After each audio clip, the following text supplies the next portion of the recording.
Okay, I'm back. Sorry about that.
I am tanking.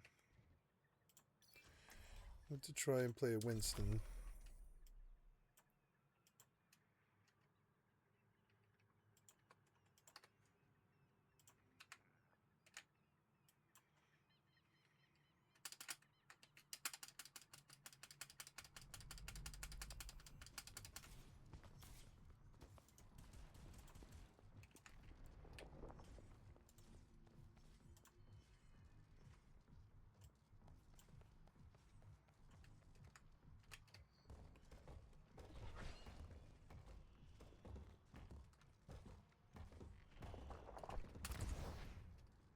I don't know, my performance isn't that good. It's weird.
Oh no.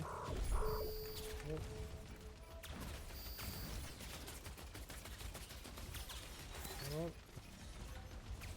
Rafiki and a vagabond.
Oh my god.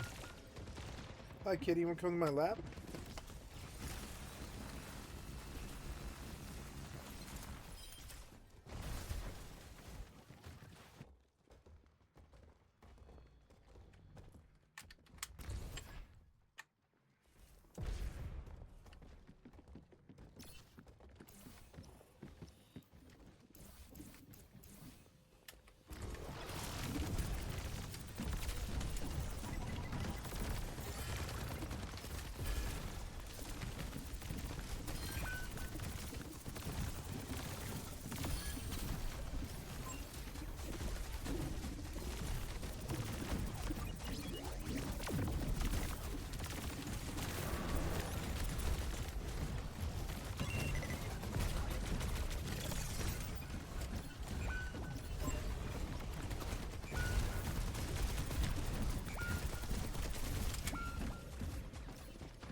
Hi, beautiful kitty.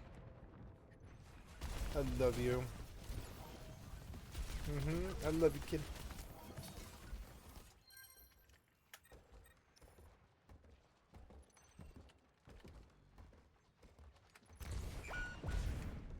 Everybody's dead to the tank again. Wish I could kill 5 people all at once.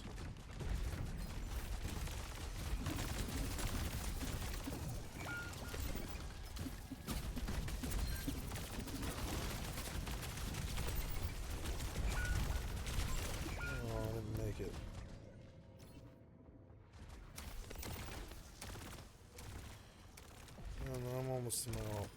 Oh, my kitty, my kitty.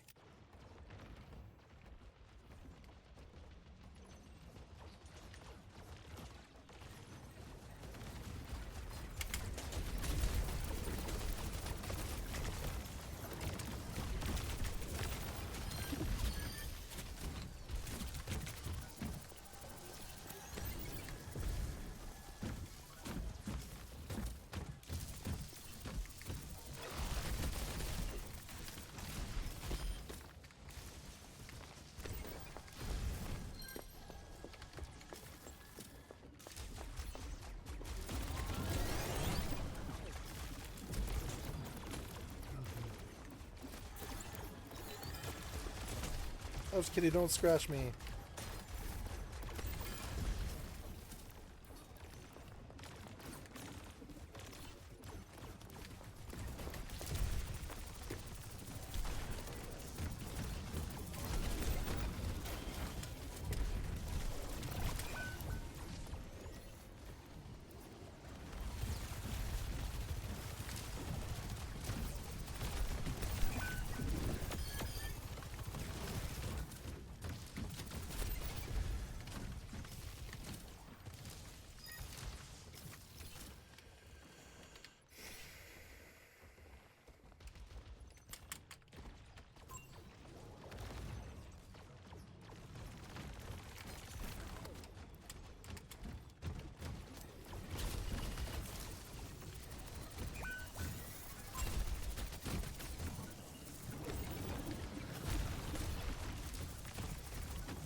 Bitch.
I was kidding, don't scratch my leg.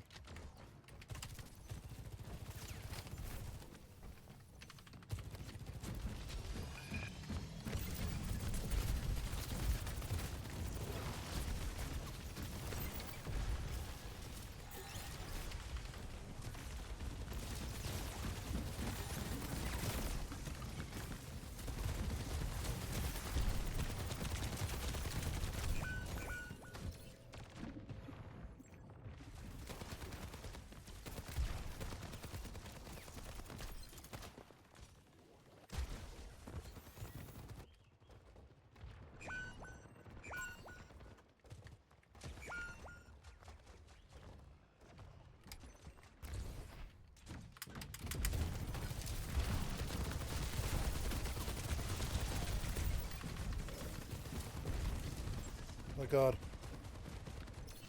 I need to live.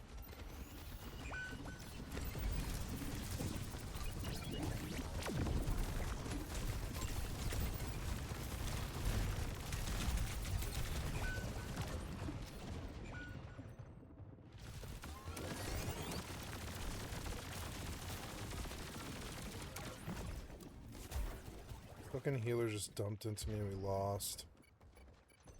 Oh well.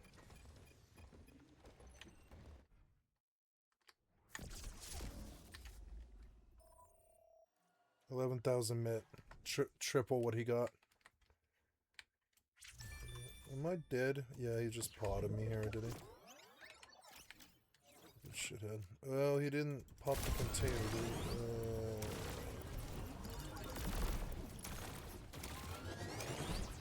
Well, this is still here.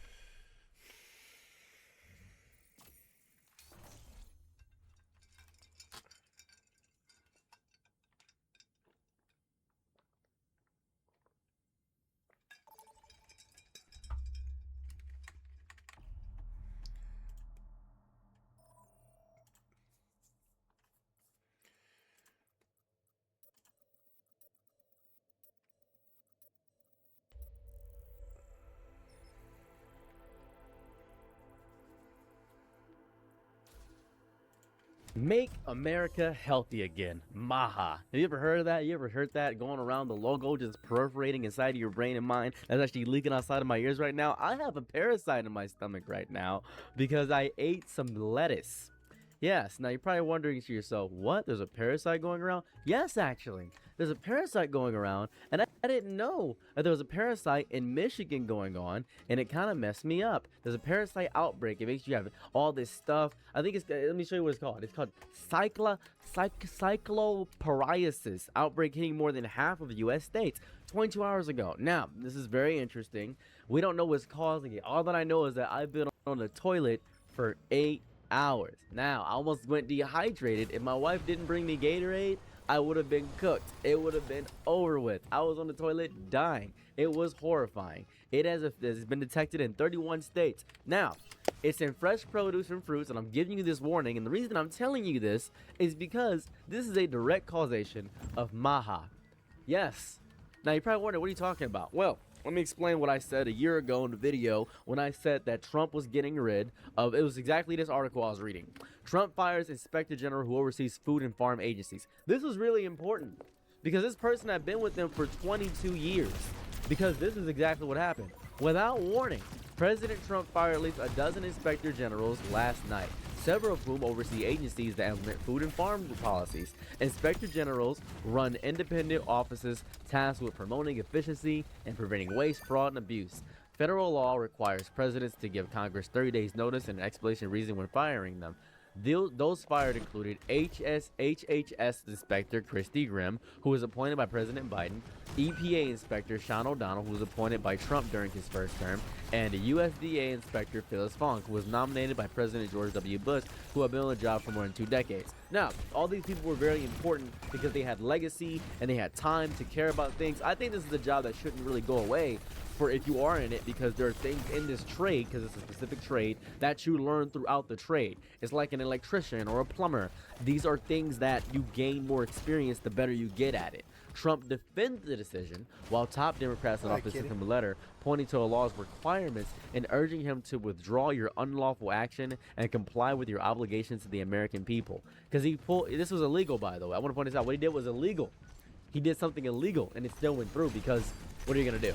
The top Democrats of the House and Senate Agricultural Committee also sent out statements pointing specifically to potential impacts at the USDA. While the president has the right to replace inspector generals, the last night firing of those independent watchdogs not only violates the law but also hampers our ability to combat waste, fraud, and abuse and ensure programs are run as Congress intended, said Representative Andy Craig in Minnesota. Whether it's disaster assistance for farmers or nutrition programs, this is really important. Really, really important. Now, you're probably thinking to yourself, well, is this because this is why we have the parasite? Yes. Yes, and it's because of Maha. HHS announces transformation to make America healthy again. This whole restructuring thing, which I'm not going to read, this whole restructuring thing is really insane because it was this downsizing of 82,000 employees to 62,000 employees to save money. We're saving money. Oh, this is cool. If you want to save money, get rid of some of the people in Congress. Do that if you want to save money. They get paid more than any of these people combined. 10,000 of these people gets paid less than a mayor. I want to point that out. 10,000 of these people get paid less than a mayor. That's what it is. Because you know what happened after they fired 22,000 people? They hired 2 new members in the Trump's Congress. That's what happened. They hired 2 new members in the Trump's Congress. That's what happened. I don't know if you know that.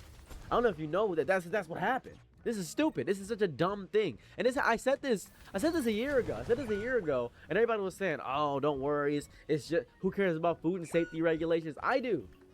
Because now I have this parasite and I haven't been eating anything, so I'm terrified. My stomach feels like I'm gonna get shocked inside of my stomach. Trump specifically poisoned me. Now I know what you're gonna say, "Oh, about the other people." Yeah, I know that. And I keep telling you this. These people, these older people, Trump and stuff like that, these 80-year-old, 70-year-old people are too old to be here. Now, what's been happening recently, and a lot of people are telling me to cover this stuff, is about Lindsey Graham. People are saying, you should cover Lindsey Graham. Lindsey Graham just died. Talk about Lindsey Graham. Now, this is super important. This is very, very, very super important. Let me talk about this for a second, because I gotta say this with my whole chest, mind, body, and spirit. I don't care about Lindsey Graham. Lindsey Graham's dead. Lindsey Graham has died. And every time I go to a news site, they're trying to make me pay for it. Hold a second. I hate this so much. Every time I go to a news site, they're trying to make me pay for the article. You got to sign up for our newsletter. This is crazy. Oh, my goodness. This is dumb. Thank you. I don't care about Lindsey Graham dying at all. I don't care about Lindsey Graham dying at all. Mitch McConnell's still alive. And people wanted me to talk about Mitch McConnell and say, talk about the AI photo that Mitch McConnell released. Talk about that. These people are gonna die. If every day I kept talking about a new member in the political spectrum that has died, we'd have 50 videos a day, dude. We'd have 50 videos a day, which I don't want to do. That just seems stupid. Listen, and I want to say this because someone called me ageist when I said this. My patience is draining out of me so much whenever I said that. Calling me ageist for saying some people are too old to be running for government is stupid. We are talking about the people controlling laws, wars, the food safety, which specifically I care about right now, water safety, which I care about right now, healthcare, housing, technology. Guess what? The entire future of the country. These people who aren't listening to young people, they are listening to themselves. Their age becomes relevant the second they gain the power to shape decades they will never live through. I refuse to treat political leadership like some ceremonial retirement gift handed out for surviving long enough. Right? I'm not gonna care about respecting elders ever, because they don't deserve respect at all. They deserve nothing from me because they're ruining the world, because are not gonna live long enough to see the world they ruined. They're just destroying things and hoping somebody else will clean up the mess. They're doing exactly what night shift does to morning shift. You know what I mean? If you ever worked at a library, or if you ever worked in a food place in any capacity, night shift left it messy, so morning shift has to clean. That's what's happening here. And they're on the night shift. They're gonna sleep for a very long time. And we're the morning shift. We're the dawn. When somebody is making decisions that will affect the world for the next 30, 40, 50 years, they should have a realistic chance to live through the consequences. That's what I think. They should watch the systems they created succeed or collapse. They should experience the economy they shaped, the climate they ignored, the technology they failed to understand because this dude ain't gonna met this. What is this, a cell phone? This is so confusing. I don't know if you remember how much people were against cell phones for a while. I don't know if you remember how much people were against computers. I don't know if you ever heard the term Y2K, but people had this whole hysteria, and this hype news stations were saying, well, the Y2K is going to wipe out everything and destroy the world. It's going to destroy, computers are going to annihilate everything. I don't know if you remember the hysteria behind that, but it ruined everything. It was so bad. It was so stupid. It was so wildly stupid. It's dumb. Accountability for politicians means living inside the future you're forced to share with everyone. And you force this future onto everyone else. If you are going to vote on climate policy at 82 years old, you should be around to see the floods. If you're going to cut social programs, you should be around to see the shelters fill up. If you're going to deregulate industries, you should be around to drink the water. The distance between decision and consequence should not be longer than the distance between the decision maker and the grave. These geriatric politicians keep building a country around the fears, comforts, investments, and priorities of their own generation. They protect property values, retirement accounts, corporate donors, and institutions that have served them for decades. Younger people get crushing rent. We got unstable employment, medical debt. We got all these environmental disasters. We had a double heat dome over us for a while, and the heat was destroying everything. We have a political system that treats our future, the very future of young people, we're just an expense, right? We're just an expense, and we have to be cut out like they cut most of the water regulation people. Somebody crawls out the woodwork saying, you're being ageist. Snow heels for a long They time. can do their job if they're old. I think that old people can do amazing work in a lot of fields. I think that there is plumbing jobs, electricians. I think there are a bevy of wisdom that they can impart upon the younger generation. And I think that you should never discredit somebody simply because of their age, whether it be young or old. I think that's very important. However, I'm not discrediting them because of their age. I'm actually saying they're too manipulative and they understand the system too well. That's my problem. Why use a shield for people that are ruining your life? This convenient deflection all the time. It's not even a defense of the elderly. You are defending powerful people. You are stupid. Old people vote consistently. Younger people keep surrendering their political power. That is why laws cater to older voters. That is why politicians can ignore young people until election season. Posting a few embarrassing videos online isn't going to do anything, right? Let me explain what I mean by that. You posting and saying the dumbest takes of all time and saying, well, we don't have to care about the voting stuff because it's embarrassing to do that. It's embarrassing to do. It's embarrassing to not care about the future of your life when you're actually living in that future. You're dumb. You're dumb. You are dumb. You are dumb. You have the power to vote, organize, protest, campaign, and demand younger leadership. Yet you spend your energy policing my language. You piss me off. Your outrage is misplaced. Your energy is wasted. The person calling me ageist is just dumb. Food regulations have been weakened. Water protections have been weakened. Public health agencies are losing staff, funding, authority. They're losing oversight. These choices are leading to contamination, disease, unsafe product. We are losing everything because you are not doing anything. There are communities discovering the damage after people are already sick. We are talking about human beings potentially losing their health, their homes, and their lives. Your grand contribution to this emergency is whining that my wording hurt the feelings of politicians who aren't going to see my video. You're pitiful. You are staring directly at institutional decay and choosing to defend the dignity of the people overseeing it. You are protecting politicians from harsh words. That's it. That's it. You know what they're doing? Running down laws to take away your life.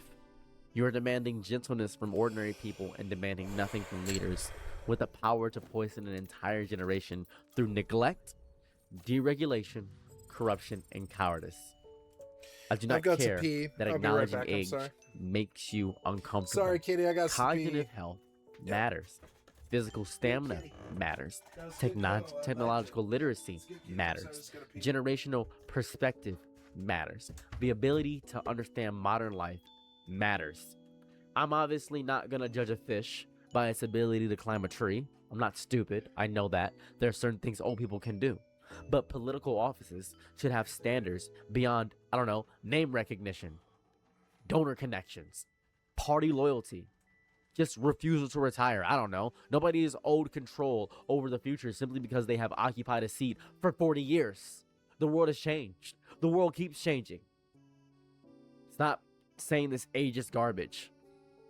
People governing the future should have a meaningful stake in living through it. I will keep saying that political power should transfer to generations who will inherit the consequences. That is very important. I will keep caring about safe food because I can't eat a lot of food right now. Clean water, I'll care about that. Affordable housing, healthcare, a livable world. Just livable, right? You can keep protecting the feelings of ancient politicians while they gamble with everything we have left 100%. All right, you can do that all day, or you could actually vote and care about your go life, back in. because Sorry, this is stupid. I am angry and upset and pissed. This is dumb. Anyways, have a lovely day or night wherever you're at, and I'm out. Peace. Bye. I will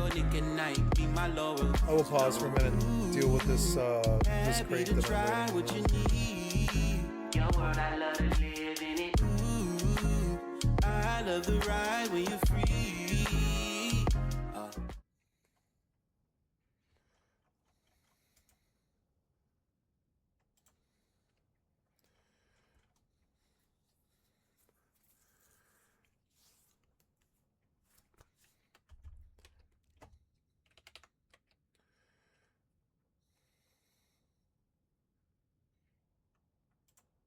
A few months ago, I told the American people I did not trade arms for hostages.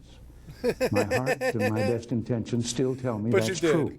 Nope. But the facts and the evidence tell me it is not. It's not. But I did. I really wish it wasn't true, but I did. That's like pretty wild. Like, That's a crazy thing to say. It's like, can you tell the difference between real life and fiction? Like, crazy. seriously. Welcome to another episode of This Fucking Guy, the show where we spotlight This one fucking guy. making Fuck America Ronald worse Reagan. and Fuck explain why they Reaganomics. suck. Fuck the I'm Erin Republican Ryan, Party. host of Crooked Fuck the Media's fucking Hysteria traitors! and I'm Alyssa Mastromonaco, the other host of Crooked Media's Hysteria podcast. This episode, we're going to talk about somebody who probably sounds awfully familiar. This divorced guy was elected president on the back of the slogan, "Let's make America great again." His foreign policy was driven by a peace through Sound strength familiar? slogan that didn't exactly work. He did some ill-advised f***ing around in Iran. Under this president, taxes and social programs were slashed, defense spending ballooned, and the office of the First Lady was occupied by a woman about which rumors swirled about her opaque sexual history. He'd had a middling career hosting a forgettable network TV show. He broke the record for the oldest non-incumbent to win the presidency in U.S. history. He was famously a dummy. This all sounds very familiar. Bonafide Brigitte. Now, friends, we may be tired, but we haven't totally lost our minds. We know this sounds a lot like Donald Trump, who we have already covered on this series, but it's actually I'm a level 23 Brigitte. Ronald Reagan, the 40th president of the United Brigitte. States and one of history's great monsters. We've got a lot to cover. Ronald history's Wilson great Reagan was monster. born on February 6, 1911, before the Titanic, An Aquarius. in a small town called Tampico, Illinois. A shithole. Tampico You is said good. it, not me. Like the drink. Ronald's dad was an alcoholic named Jack, and his mom was a religious zealot named Nellie. Ever since he was a young boy, Reagan demonstrated a capacity for making shit up. For example, later in his life, Reagan would recall playing a football game as a member of Dixon, Illinois' high school team against hated rival Mendota. Reagan would tell a story over and over about how, at a key moment in the game, a referee asked Reagan if he'd committed a disputed penalty, and Reagan, in his George Washingtonian ability to tell a fib, admitted it. "I told the truth. The penalty was ruled and Dixon lost the game," Reagan used to say. But writer Lou Cannon looked into this charming yarn in 1984 and found that, quote, "there are no other known accounts of this incident. The only game that Dixon lost to Mendota when Reagan played was by a 24-0 score." In other words, there's no way that scenario ever happened anywhere but Reagan's imagination. Reagan attended Eureka College, affiliated with his mom's religious denomination, but he wasn't a very good student. Although he was quite the joiner, he was a cheerleader and involved in the drama club, among other activities that future Reagan voters would probably classify as less fruity, like being the president of his local chapter of Take Tau my Kappa lap again? Epsilon Okay. fraternity and playing Hi, some kitty. football. Because You can these get sit. degrees, Reagan graduated from Eureka College in 1932 with a BA in Econ and Sociology and set out to find his fortune. What he found was that his soothing mid-century voice was perhaps his greatest asset, and he got a job calling Big Ten football games and eventually Chicago Cubs games on local Iowa radio stations. Now remember, this was the 1930s. Announcers back then only got bare descriptions of faraway games via the wire service, which meant that sportscasters had to take unadorned descriptions of events and conjure play-by-play narratives using the power of their imagination. So Reagan's job was to make it sound like he was doing something, watching the game and describing what he was seeing to listeners, when he was actually doing something else, reading a wire and telling dramatic stories about what might be happening from a radio station booth in Iowa. In 1937, Reagan traveled with the Cubs to their spring training in California, where he took a screen test. That's like an old-timey audition. He must have done a good job, or at least his hair did, because it landed him a 7-year film contract with Warner Brothers. Imagine that job security in the entertainment business today. Crazy. Here's a clip from the trailer for his film debut, 1937's Love Is on the Air. My job is spreading news. That guy and his mayor brother-in-law are in with Nicey Ferguson's gang. Mr. Nichols is riding for a fall. And you're the mattress he's going to fall on. Hello again, folks. Please kill her. She's got one health. Should You probably didn't be do it. using more of my mid-century broadcaster voice. Get into it. Inspired by that stirring performance or haircut, other roles came quickly. The next year, while filming the 1938 comedy Brother Rat, Reagan first crossed paths with actress Jane Wyman. Wyman was a gifted actor already well on her way to the A-list. She had also been married and divorced before twice. The heart wants what it wants, and love makes people stupid, and Reagan and Wyman were married in 1940. Ronald and Jane had 2 daughters together, Maureen, born in 1941, and Christine, born in 1947, who died shortly after her birth. The couple adopted a son, Michael, in 1945. Shortly after the heartbreak of losing their second daughter, Wyman filed for divorce from Reagan. And it couldn't have been a long time after that devastating personal loss that Wyman won the Academy Award for Best Actress in 1948 for her role as a deaf girl in the film Johnny Belinda. Here's her acceptance speech. I accept this very gratefully for keeping my mouth shut once. I think I'll do it again. Wyman was actually more politically conservative than Ronald during their marriage, but that didn't stop her from marrying twice after divorcing Reagan. However, in 1953, she converted to Roman Catholicism, and after she broke up for good with husband number 5, she never remarried again. She was a lay tertiary of the Dominican Order of Nuns, and so she was buried in full nun regalia after she passed away of natural causes at age 90. A nun that has been married 5 times. What a life. But back to Ronnie. Despite appearing in films alongside his actually talented first wife, Ronald was never destined for anything above the Hollywood B-list. In his most well-known film role, Notre Dame football player George Gipp in Newt Rockne All-American, Reagan's most famous line was delivered in a poorly acted, overwritten death scene. Someday when the team's up against it, brakes are beating the boys. Ask them to go in there with all they've got. Win just one for the Gipper. Go Irish! By the early 1940s, Ronald Reagan was a Hollywood star the same way that Dean Cain or Mark McGrath would have been at the height of their careers. Put it this way, if the podcast Who Weekly had been made in the 1940s, they probably would have talked about Ronald Reagan a lot. But then, World War II interrupted things. Reagan, the man who would later build a career denouncing government favoritism, began his war by benefiting from it. On September 17, 1941, a college frat brother turned FBI agent named Charles Browning Jr. wrote to FBI headquarters that he was, quote, intimately acquainted through the fraternity with various VIPs who, quote, might be of some assistance to the Bureau. Reagan was among them. Legendary freak FBI Director J. Edgar Hoover filed Reagan's info with the head of the LA field office just in case the Gipper might come in handy. And he did.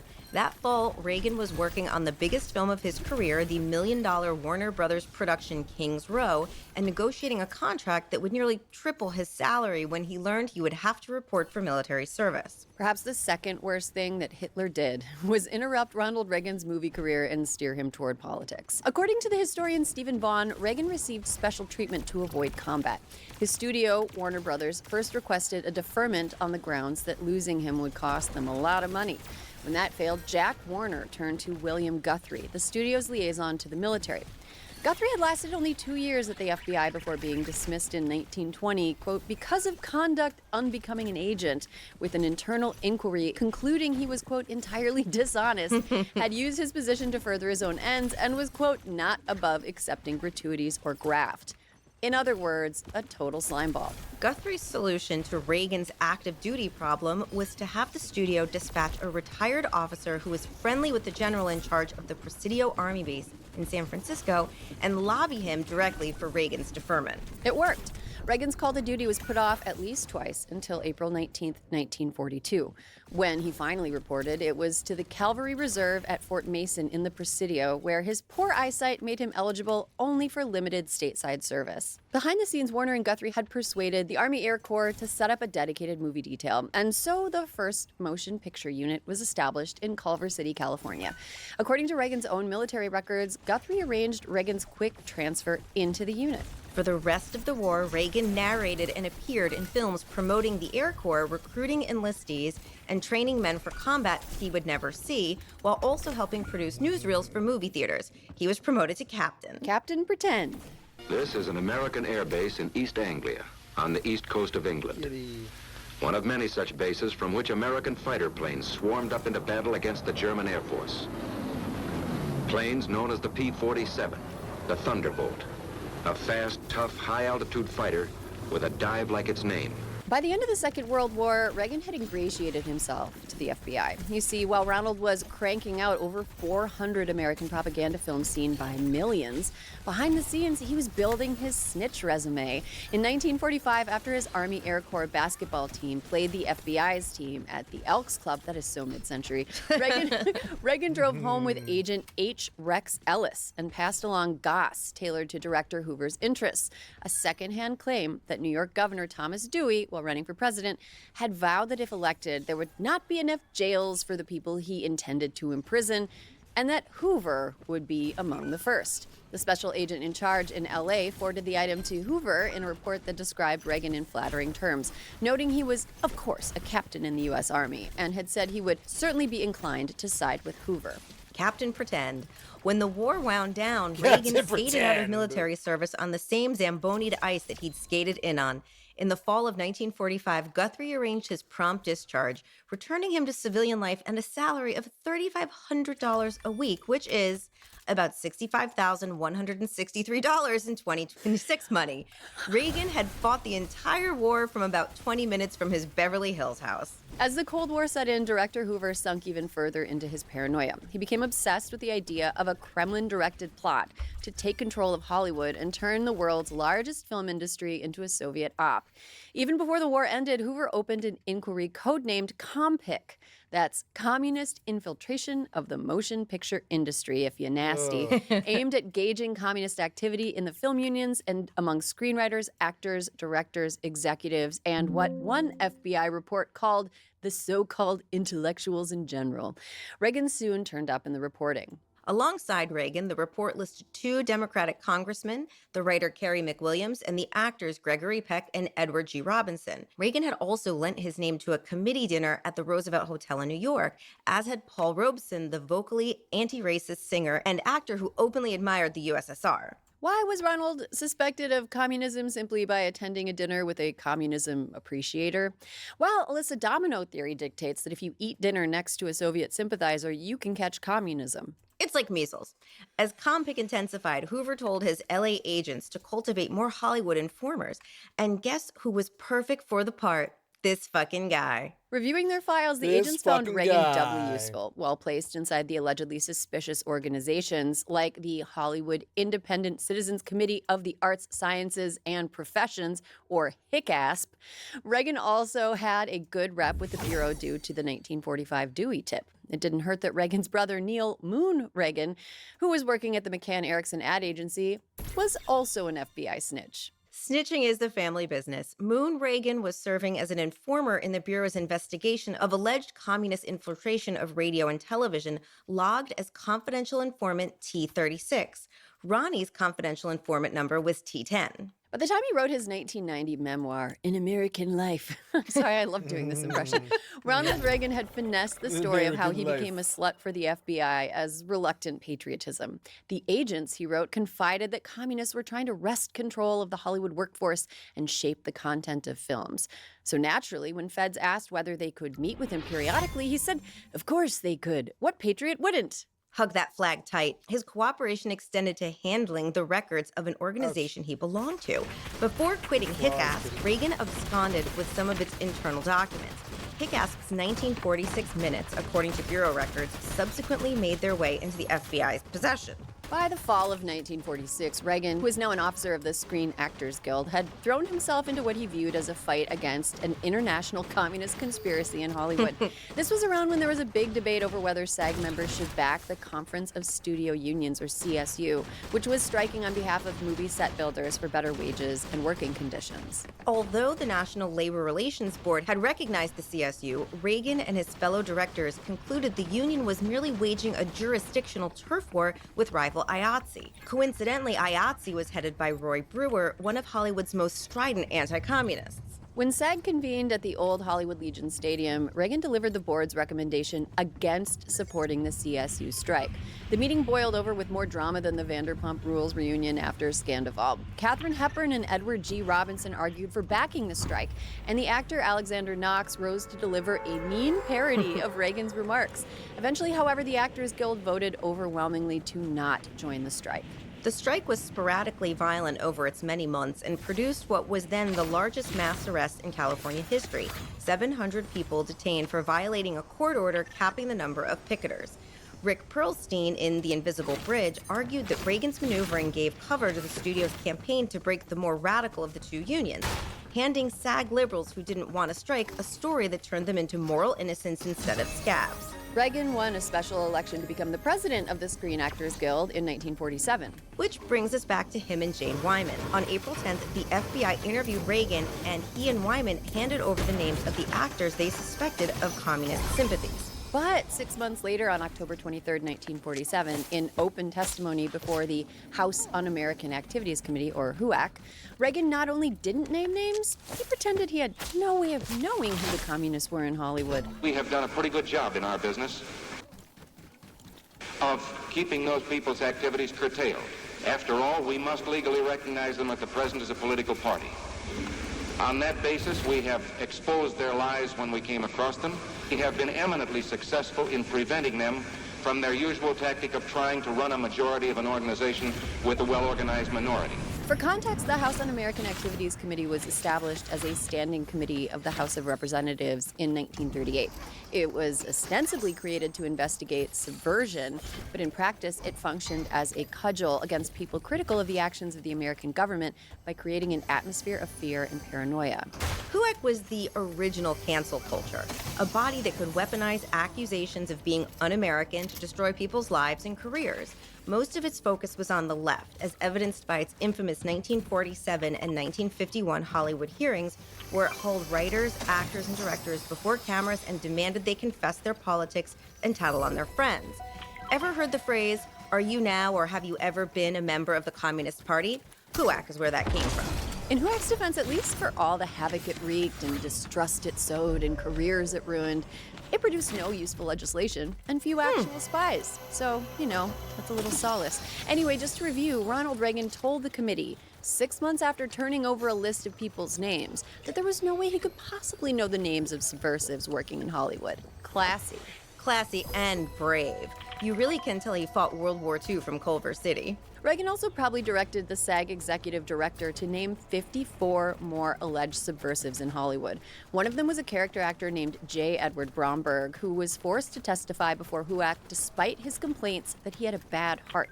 He was blacklisted and died 6 months later of a heart attack. We only know the extent of Reagan's Hollywood snitching because the San Jose Mercury News obtained the FBI report by filing a FOIA request in 1985.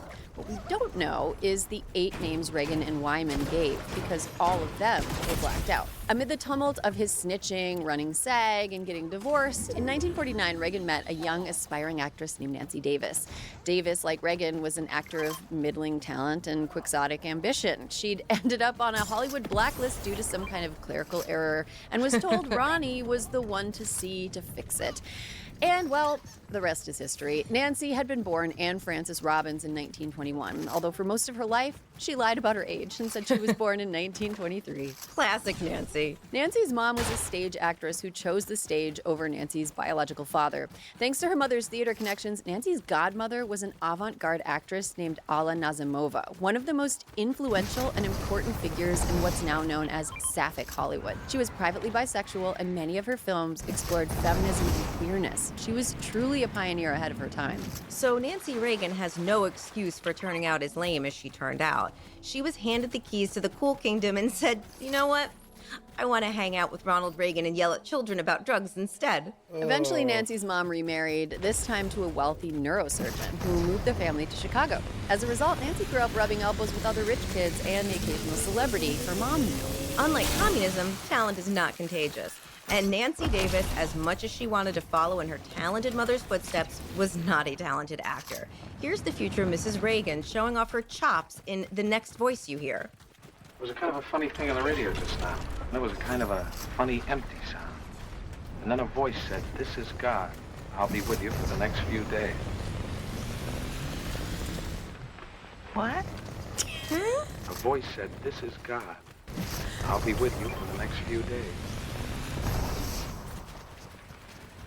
Well, then what happened? Not a Jane Wyman. So, for being a woman of room temperature talent, how did Nancy Davis get parts? According to Kitty Kelly's unauthorized 1991 biography, Nancy, quote, was renowned in Hollywood for performing oral sex. The book claims she was known as Just Say Yes Nancy and gave an award-winning blowjob, quote, not only in the evening but in offices. That was one of the reasons that she was very popular on the MGM lot. And we'll let Kitty Kelly's words stand on their own. In 2021, the salacious claim would resurface again via a particularly funny version of the Streisand effect. Abby Shapiro, whose brother is pocket-sized douchebag Ben Shapiro, posted a tweet comparing Madonna and Nancy Reagan at around the same age, claiming that Nancy was the picture of living with class while Madonna was trashy.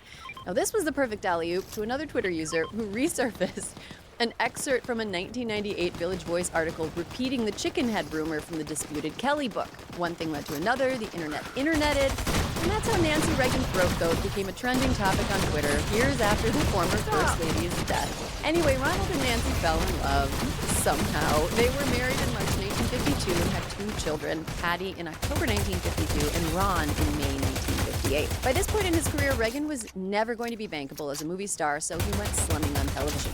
He was tapped to host General Electric Theater, an anthology stocked with guest stars. He and Nancy, still acting under the name Nancy Davis, appeared together in 3 episodes.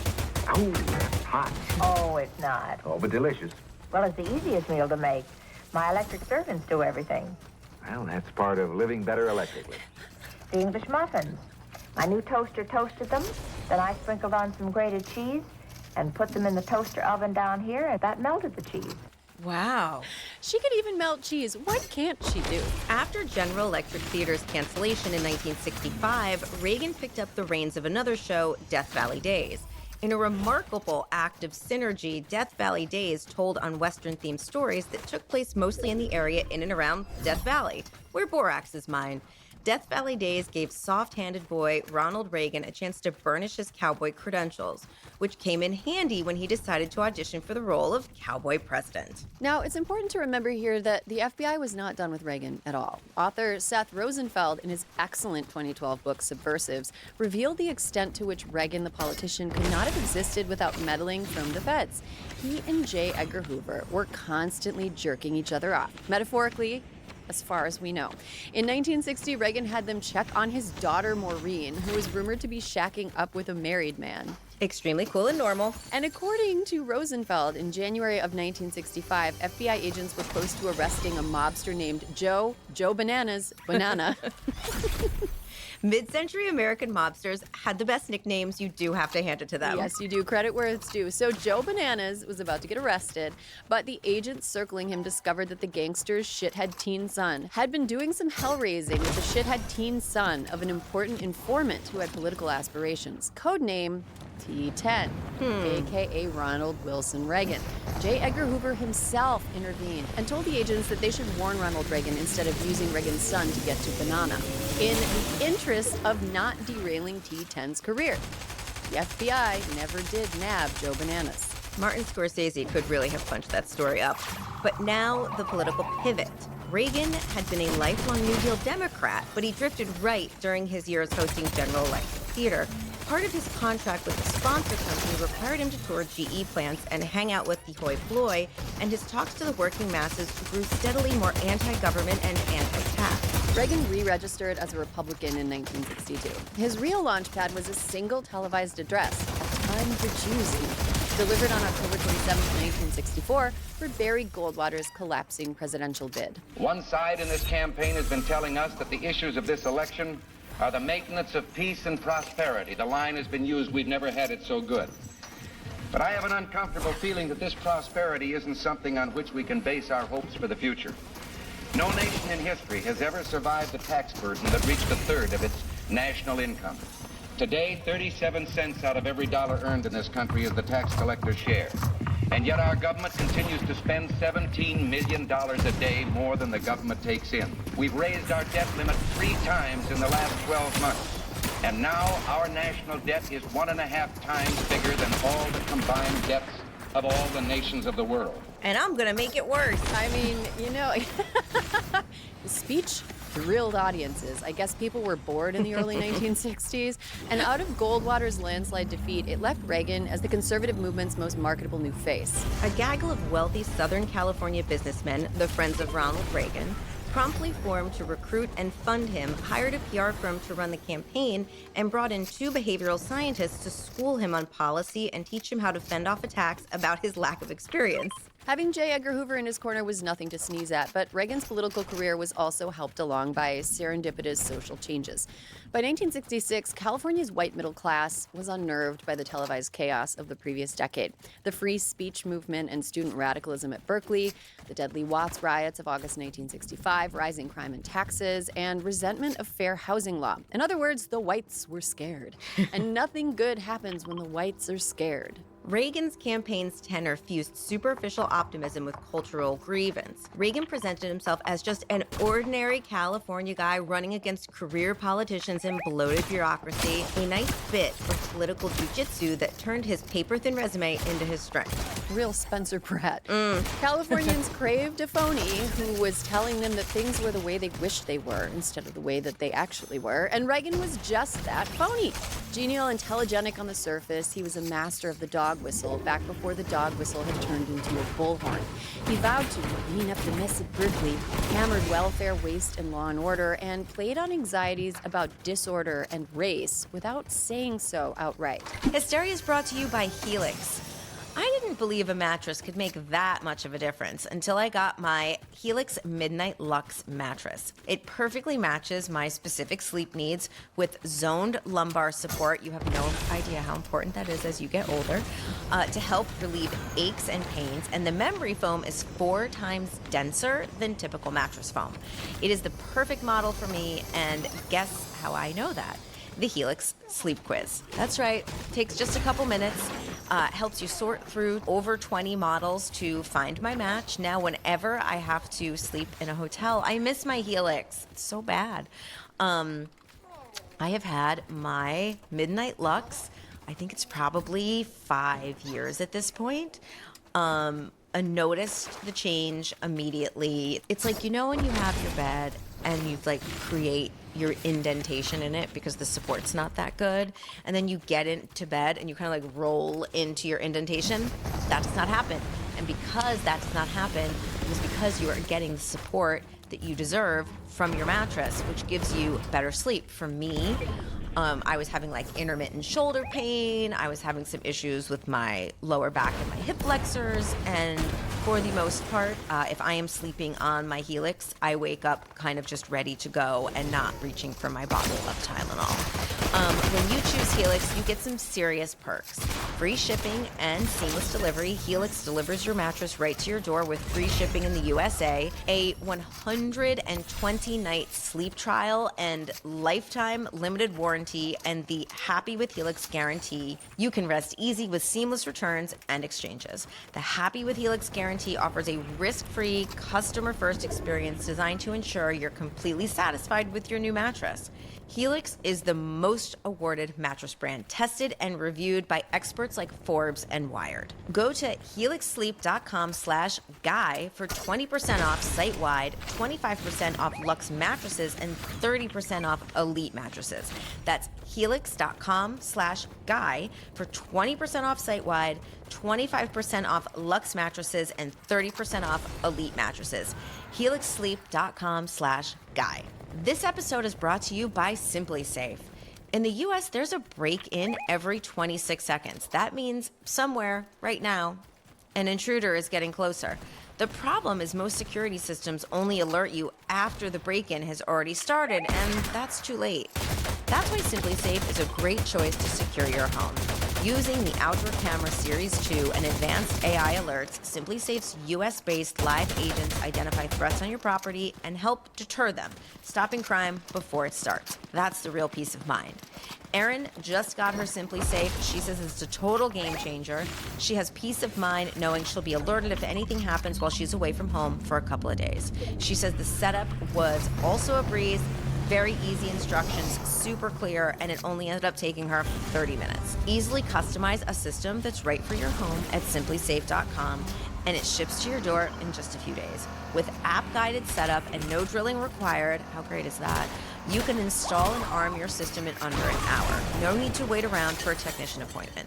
It's not just a camera, it's a comprehensive ecosystem of sensors, cameras for inside and outside, and 24/7 professional monitoring. In the event of a break-in, fire, or flood, Simply Safe's agents are ready to take action. No lock-ins or hidden cancellation fees. Simply Safe earns your business by keeping you safe, not trapping you in a contract. I want you to experience the Simply Safe peace of mind, which is why we've partnered with Simply Safe to offer an exclusive discount to our listeners. Right now, you can get 50% off your new system by visiting simplysafe.com/TFG. That's half off at simplysafe.com/TFG. There's no safe like Simply Safe.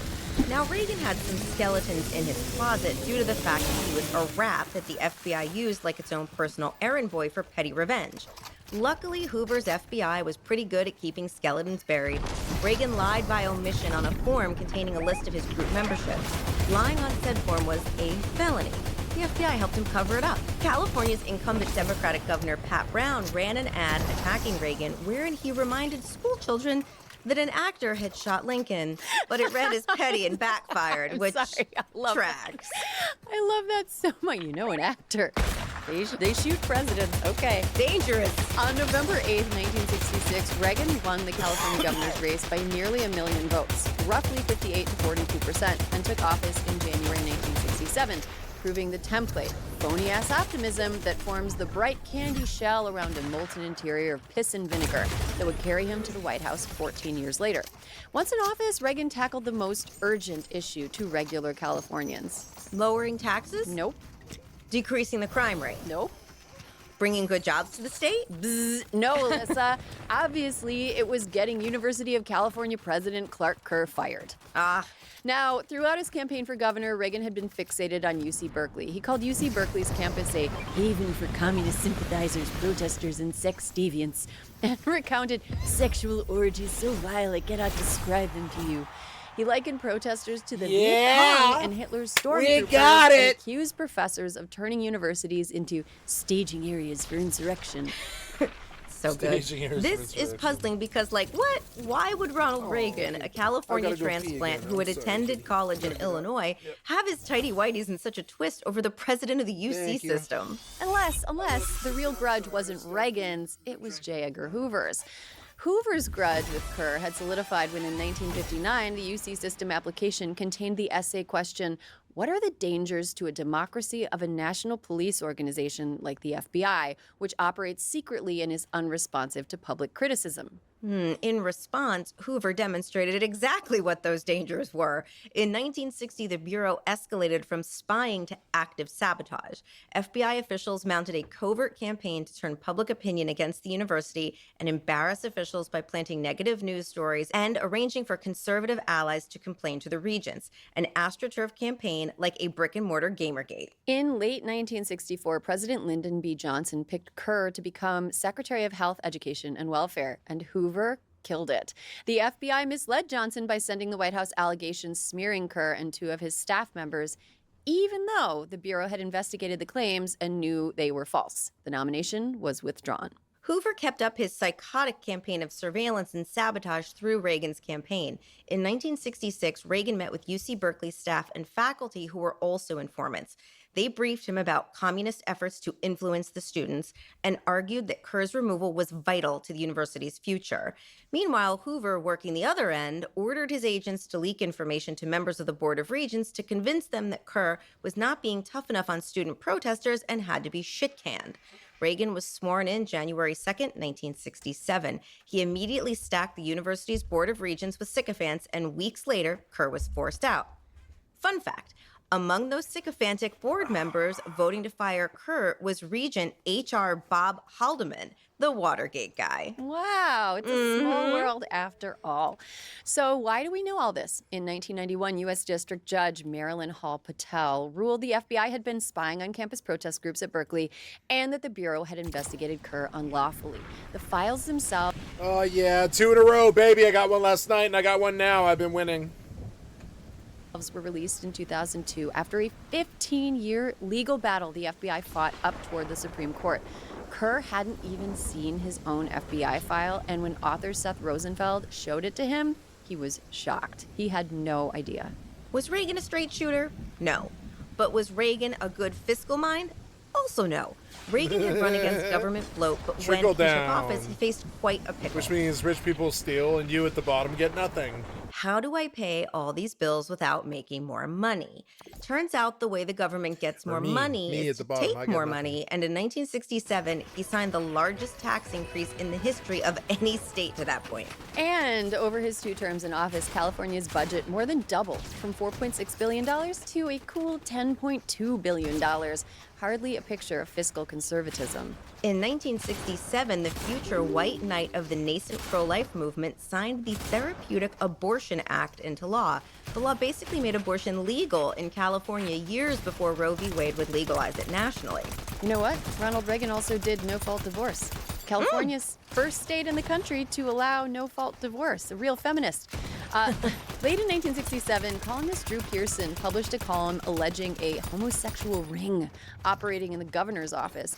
Pearson claimed that 8 men had an orgy in a Lake Tahoe hotel. The writhing pile of limbs allegedly included 2 staffers from the governor's office, both of whom had already quietly been pushed out. Ronald Reagan held an entire press conference to quash the rumors. Reagan denied it, but his comms director appeared to confirm that in fact 2 of his staffers had been fired after their homosexual acts were discovered. After Black Panthers strapped with weapons protested at the state capitol in May 1967, Reagan signed one of the nation's most comprehensive pieces of gun control legislation, the Mulford Act, which prohibited the carrying of a loaded firearm from the without a permit. Republicans. Reagan said there was no reason why on the street today a citizen should be carrying loaded weapons. Sometimes people are right for the wrong reasons. In this case, this was more about Reagan's fear of armed black people than concern for gun control. It must have been a real Sophie's choice for him to choose between racism and the Second Amendment. May 15th, 1969 could be considered the Battle of Bunker Hill of Governor Reagan's war on hippies.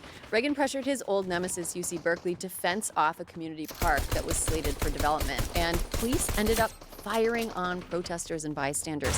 A 25-year-old man named James Rector was killed. 128 residents of Berkeley were hospitalized. Reagan ratcheted up the violence by sending 2,700 National Guard troops to occupy the city for 2 weeks. Police had claimed that Rector was the instigator, but that turned out to be bullshit. Time magazine reported he wasn't even a protester. He just happened to be there, a bystander. 12 of the police deputies were indicted over the incident. Reagan continued to be a huge asshole about the whole thing, saying, quote, "Once the dogs of war have been unleashed, you must expect things will happen."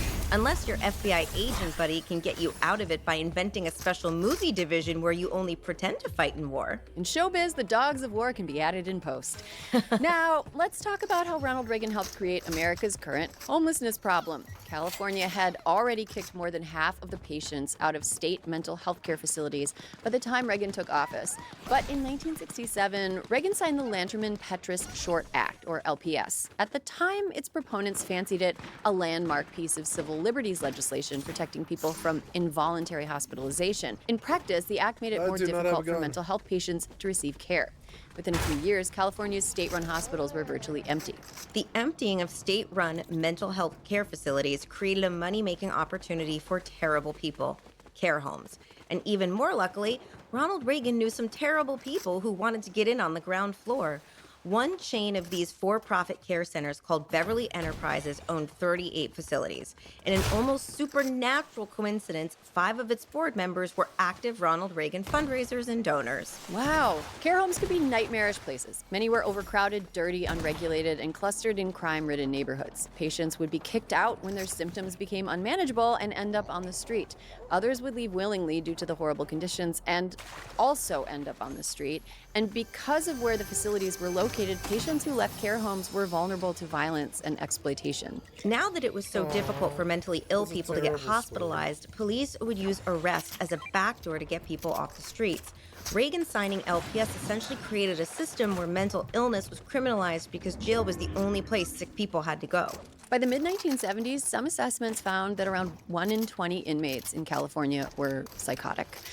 While people suffering from mental illness are more likely to be victims of crimes than perpetrators, a flood of severely mentally ill people unable to obtain treatment also led to a surge in violent crimes in the Golden State. In 1970, John Frazier thought he was responding to the voice of God and killed a husband and wife, their 2 sons, and the husband's secretary. This after his mother and wife had both tried and failed to get him treatment. Herbert Mullen killed 13 people in 1972 after 3 hospitalizations and as many premature releases. He believed that killing people prevented earthquakes. Perhaps most famously, in 1973, Edmund Kemper, a severely mentally ill man who was the inspiration for the book and TV series Mindhunter, killed his mother and 7 other people, mostly young women he'd picked up hitchhiking around Santa Cruz, California. He'd killed his grandparents 8 years prior at age 15, but had been released from a state hospital. So, in a way, some of those horrifying 1970s California murders were Ronald Reagan's fault. Well, they weren't Ronald McDonald's. Reagan had his sights set on the White House before he even left Sacramento. He announced his candidacy for the 1976 Republican nomination for presidency at the National Press Club in Washington on November 20th, 1975. This was considered a bit gauche, as he was challenging the sitting president of his own party, Gerald Ford. Only one sitting U.S. senator backed him. It was during these primaries that Reagan's dog whistle racism intensified. In Florida, he used racially coded language about food stamp recipients, calling them, quote, strapping young bucks. Gross. The 76 campaign is also when he popularized the welfare queen story drawn from the case of Linda Taylor. He would tell that story so often, over and over again for years. And with his retellings, her story got more elaborate. By the end, she had 80 names, 30 addresses, 12 social security cards, and was collecting benefits for 4 dead husbands who didn't even exist. All in, the Taylor of Reagan's stories had collected $150,000 from the government. The real story was much less dramatic. Taylor had only used 2 fake names to net $8,000, and she was convicted for those crimes. Even after the press looked into the story and confronted Reagan with the actual facts, he kept using his exaggerated version of the story. Never let the truth get in the way of a good narrative. That's the Ronald Reagan way. Against the odds, the Reagan-Ford primary fight went all the way to the convention, where the sitting president defeated his same party challenger on the first ballot. That loss ended the official campaign for Ronald Reagan in 1976, but he never really stopped running. He stuck around biding his time and bitching about Jimmy Carter until on November 13th, 1979, Reagan launched his 1980 campaign in a nationally televised speech from New York City. From there, the destination is familiar. A sweep of the primaries, the nomination at Detroit in July with George H.W. Bush as his running mate, Reagan's staff stealing Jimmy Carter's briefing book before a debate, and decisive victory over his besweatered nemesis on November 4th, 1980. Republicans also took control of the Senate, 53-46, handing over to a former Midland actor incredible power. Perhaps the best frame through which to view the Reagan years is as years of collective American optimistic self-delusion, led by a man so enamored with embellishment that he couldn't tell the truth from fiction or didn't care. Lots of politicians lie, but usually it seems like there's a reason. President Trump, for example, lies to make himself sound bigger and stronger and richer than he actually is.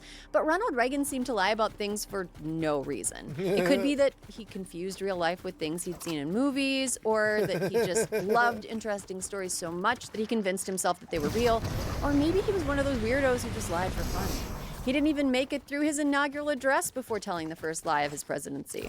And on the far shore, the sloping hills of Arlington National Cemetery, with its row upon row of simple white markers, under one such marker lies a young man, Martin Treptow, who left his job in a small-town barber shop in 1917 to go to France with the famed Rainbow Division.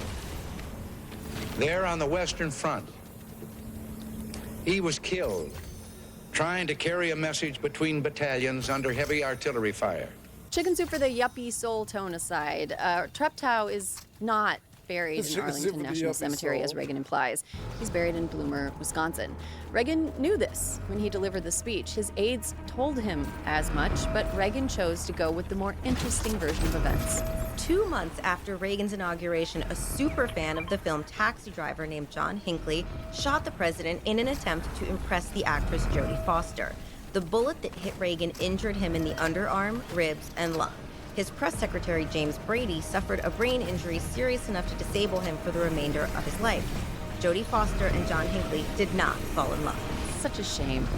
Love isn't real after all. Okay, so I hope it's not too soon to politicize this 45-year-old incident of gun violence, but we'd be remiss if we didn't point out that Hinckley had untreated schizophrenia. More care options would have been available to him had former California Governor Ronald Reagan not helped lead the way in a nationwide trend of deinstitutionalization. Now, that wasn't Reagan's first brush with the consequences of his own artless approach to mental illness. His personal tax advisor, Roy Miller, had 2 sons who developed schizophrenia. One of them died by suicide. The other killed his mother. And there were plenty of high-profile cases of people who were untreated, causing harm to themselves or people around them. During the 1980s, John Lennon was killed by Mark David Chapman, who also had untreated schizophrenia. A former member of Congress named Allard Lowenstein was killed by a former mentee named Dennis Sweeney, whose untreated schizophrenia led him to believe that Lowenstein had put a transmitter implant in his teeth. Still, Reagan, in his classically himbo way, didn't seem to connect the dots. One person who did want to connect the dots, if by dots you mean stars in the sky, was his wife, Nancy. America's first throat goat. Aaron! Sorry. America's first throat goat was so upset by the 1981 attempt on her husband's life that she called on Joan Quigley, astrologer, and brought her on as a sort of unofficial advisor. And by unofficial advisor, I mean that people didn't know about it until it had been going on for years. Nancy was so beholden to Joan's readings that Joan was dictating things like meeting and debate times and when press conferences should happen. Air Force One was circling airports so that it could land when the planets were correctly aligned, according to Joan. And the First Lady was paying Joan about $3,000 a month to be at her beck and call, the equivalent of more than $10,000 a month today. The two would speak on an unsecure line. In 1988, Reagan's former chief of staff, Donald Regan, which is confusing because it sounds like a clumsy alias that Ronald Reagan would make up in a panic, wrote a book about his time working for the president. In it, he recounted his tense relationship with the First Lady due to her reliance on Quigley's advice. Donald Regan resigned in 1987, but the exposure of Nancy's astrologer caused some waves because of the kookiness of it, and also because it was horribly bad for national security to have some lady in San Francisco getting briefed on the president's movements by his wife via unsecure phone line. Can confirm, that's not good. That's not good. Once Joan Quigley's cover was blown, she and Nancy never spoke again. But Joan and Nancy both wrote books with conflicting narratives about how everything went down. Look, I think astrology is interesting, and some of the reflexive ridicule of it smacks of misogyny. However, it's also fair to be skeptical of how the Reagans utilized it and the disregard for information security Nancy had when it came to Joan. Especially because Nancy was a demonstrably silly, frivolous woman. For example, shortly after Reagan's election in 1980, his transition team requested that Jimmy Carter and his family move out of the White House early so that Nancy could start decorating, which is extremely uncool. That's so rude. Her extravagance seems quaint in the Trump era, but at the time it all came across as very tacky. Nancy also raised more than $100,000 from donors for her project and spent about $200,000 on a new set of White House china. Bear in mind, this was all happening during a recession when ordinary Americans were pinching pennies and under the watch of a president who had promised to slash spending on programs that benefited the poor and needy. Gee, this sounds awfully familiar. Queen Nancy, as she was called by her haters, defended her spending by saying she was supporting the fashion industry and donating her wardrobe to museums. Her signature anti-drug campaign did real work refurbishing the self-involved image she'd acquired early on, but it has aged badly with critics, probably because it was ridiculously stupid. The thrill can kill. The drug dealers need to know that we want them out of our schools, neighborhoods, and our lives. And the only way to do that is to take the customers away from the product. Say no to drugs and say yes to life. Just Say No was a trite summation that offered window dressing to Reagan's punitive, foolish, and disastrous war on drugs. The Anti-Drug Abuse Act of 1986 funneled $1.7 billion into the so-called drug war and dictated mandatory minimum sentences that gave judges no wiggle room. There was also a massive sentencing disparity between crack and powder cocaine. It only took 5 grams of crack to trigger a mandatory 5-year prison sentence. It would take 500 grams of powder cocaine to catch the same charge. The two drugs are chemically identical, but crack was cheaper and more common in black neighborhoods. Thus, the war on drugs was a mass incarceration campaign waged against black Americans. The rate sent to federal prison went from 50 to 250 per 100,000 adults under Reagan's watch. By the way, white people were more likely to use crack in their lifetimes than black people. So while Nancy Reagan's Just Say No campaign reads like the Be Best of the 1980s, Totally. It gave a sinister effort an anodyne cover. Meanwhile, Ronald Reagan's big ideas about fiscal conservatism were face-planting. He had promised his 1981 Economic Recovery Act would cut taxes by 30% and increase defense spending by $750 billion, but somehow through the magic of trickle-down economics, balanced the federal budget within 3 years. Reagan did enact the largest tax cuts in U.S. history, but there was no spike in revenue from increased economic activity. It turns out that when you give rich people more money, they just keep it. By late 1981, America was in an own goal of a recession, and a Reagan official named David Stockman admitted in November of that year that, quote, "None of us really understands what's going on with all these numbers." Oh no, that's your whole job, you're an economist. And that supply-side economics, quote, was always a Trojan horse to bring down the top rate. Extremely cool when the director of the Office of Management and Budget is just like, huh. Some of Reagan's lies were kind of funny. On the campaign trail, Reagan had claimed that trees cause more pollution than automobiles do. And later arrived at a campaign event to find a tree festooned with a sign that warned, "Chop me down before I kill again." It's so good. Reagan claimed in 1982, in England, if a criminal carried a gun, even though he didn't use it, he was tried for first-degree murder and hung if he was found guilty. He was told the story wasn't true, and his spokesperson, who was literally named Larry Speaks, defended the story on the basis of, it made the point, didn't it? Reagan repeated the story again during an interview with the New York Times in 1986. Ronnie once claimed that apartheid South Africa had, quote, "stood beside us in every war we've ever fought."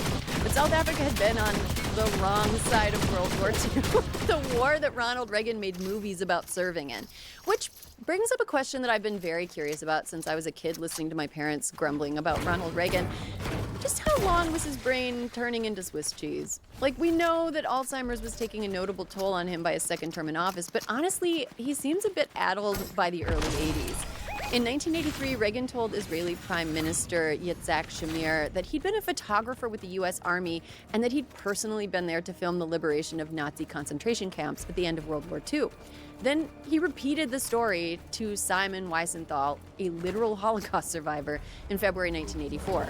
Ronald Reagan wasn't there when Allied forces liberated the death camps. He was in Culver City, making movies about the people who were actually doing the liberating. In 1983, Reagan gave a speech to a convention of the Congressional Medal of Honor Society wherein he told a story of a heroic World War II service member. The story goes that a B-17 plane was hit by enemy fire on the way back to England, trapping a young ball turret gunner. As the plane began to lose altitude, the other soldiers aboard were ordered to bail out. When the commander saw that the boy was trapped, he opted to stay back and go down with the gunner and the plane, telling the boy, "Never mind, son, we'll ride it down together." According to Reagan, the commander was given the Medal of Honor posthumously. Reagan got visibly emotional telling that story. Lars Eric Nelson of the New York Daily News checked hundreds of Medal of Honor records. He discovered, quote, "It didn't happen. It's a Reagan story. The President of the United States went before an audience of 300 real Congressional Medal of Honor winners and told them about a make-believe Medal of Honor." Wow. This incident is used as an example of how false memories are created. Some have surmised that Reagan's mawkish fib mirrors a scene from a 1944 film called Wing and a Prayer.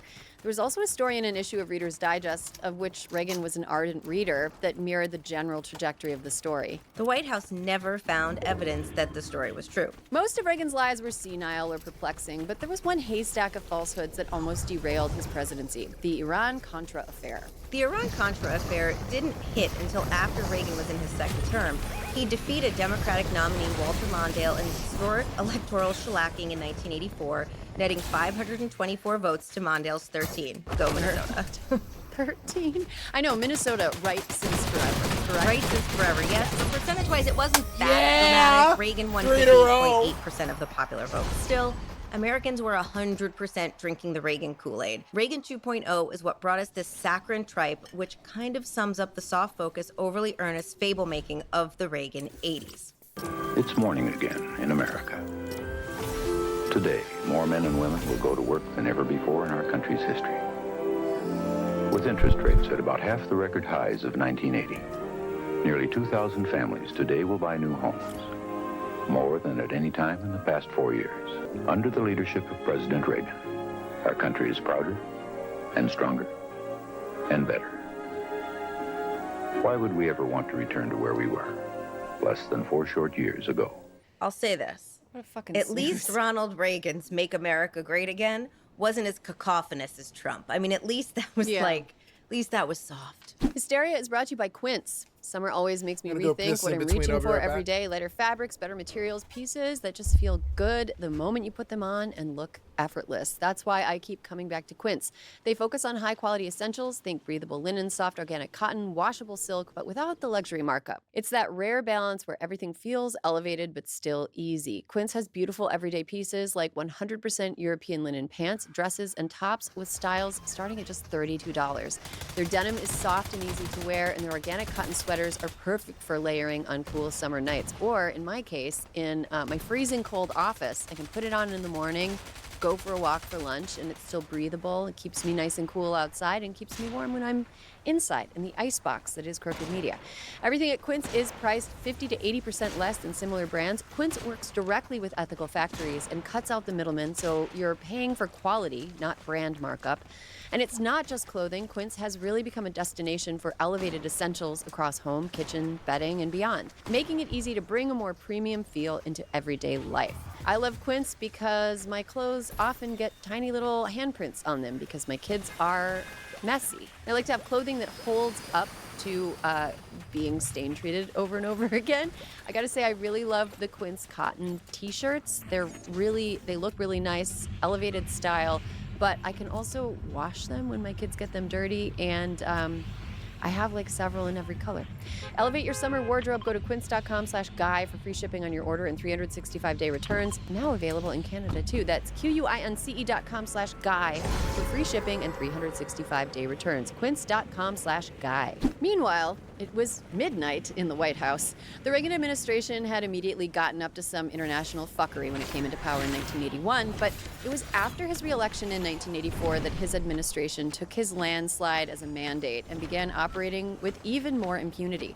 So to put it briefly, because it can be confusing, the Iran-Contra affair was an illegal, secret foreign policy run out of Reagan's White House across 1985 and 86 in defiance of the law and of Congress. There was a civil war going on in Nicaragua at the time. A piece of legislation called the Boland Amendment barred federally appropriated funds for the war against the country's Sandinista government. But National Security Council staff, led by Lieutenant Colonel Oliver North, under advisors Robert McFarlane and John Poindexter, kept the right-wing Contras armed through a covert off-the-books network in violation of that amendment. It gets worse.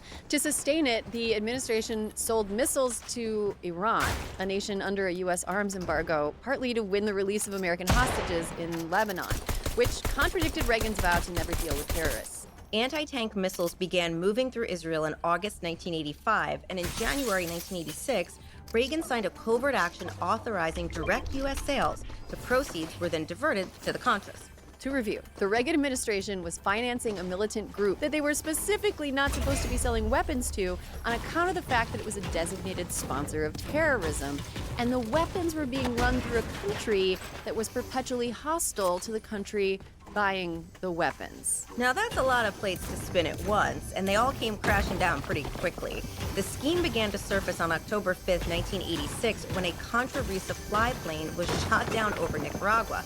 On November 3rd, 1986, the Lebanese magazine Ashira exposed the arms deal. On November 13th, 1986, Reagan went on national television, admitted weapons had been sold to Iran, but denied they were traded for hostages. We did not, repeat, did not trade weapons or anything else for hostages, nor will we.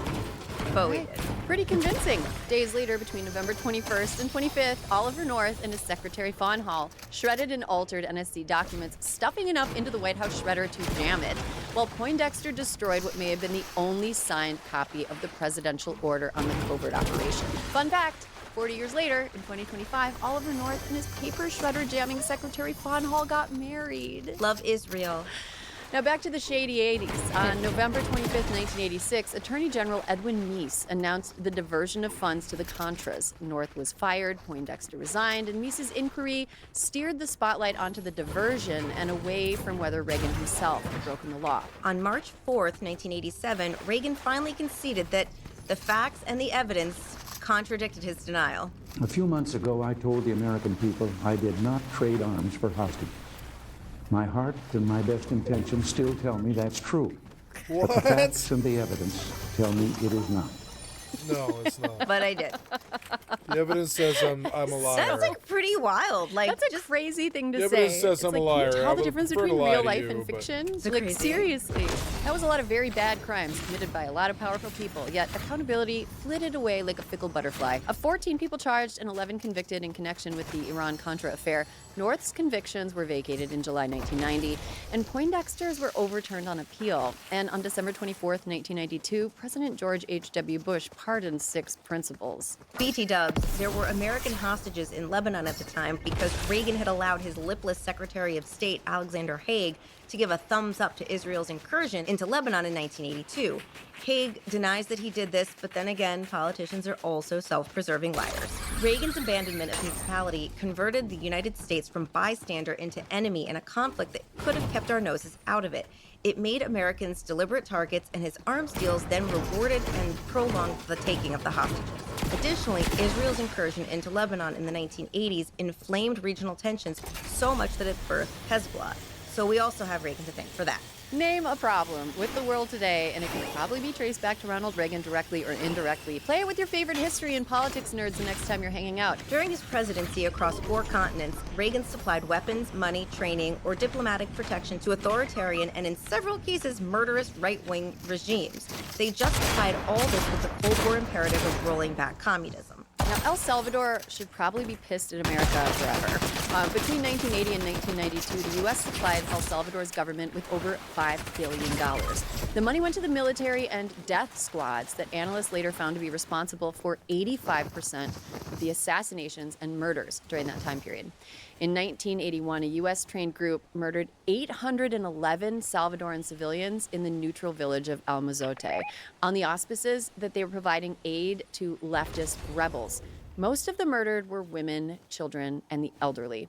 Reagan officials characterized news reports of the atrocity as a gross exaggeration, even though later investigations would prove those officials to be liars. We kept giving the Salvadoran government money anyway. The Reagan administration sidestepped a ban on military aid to Guatemala.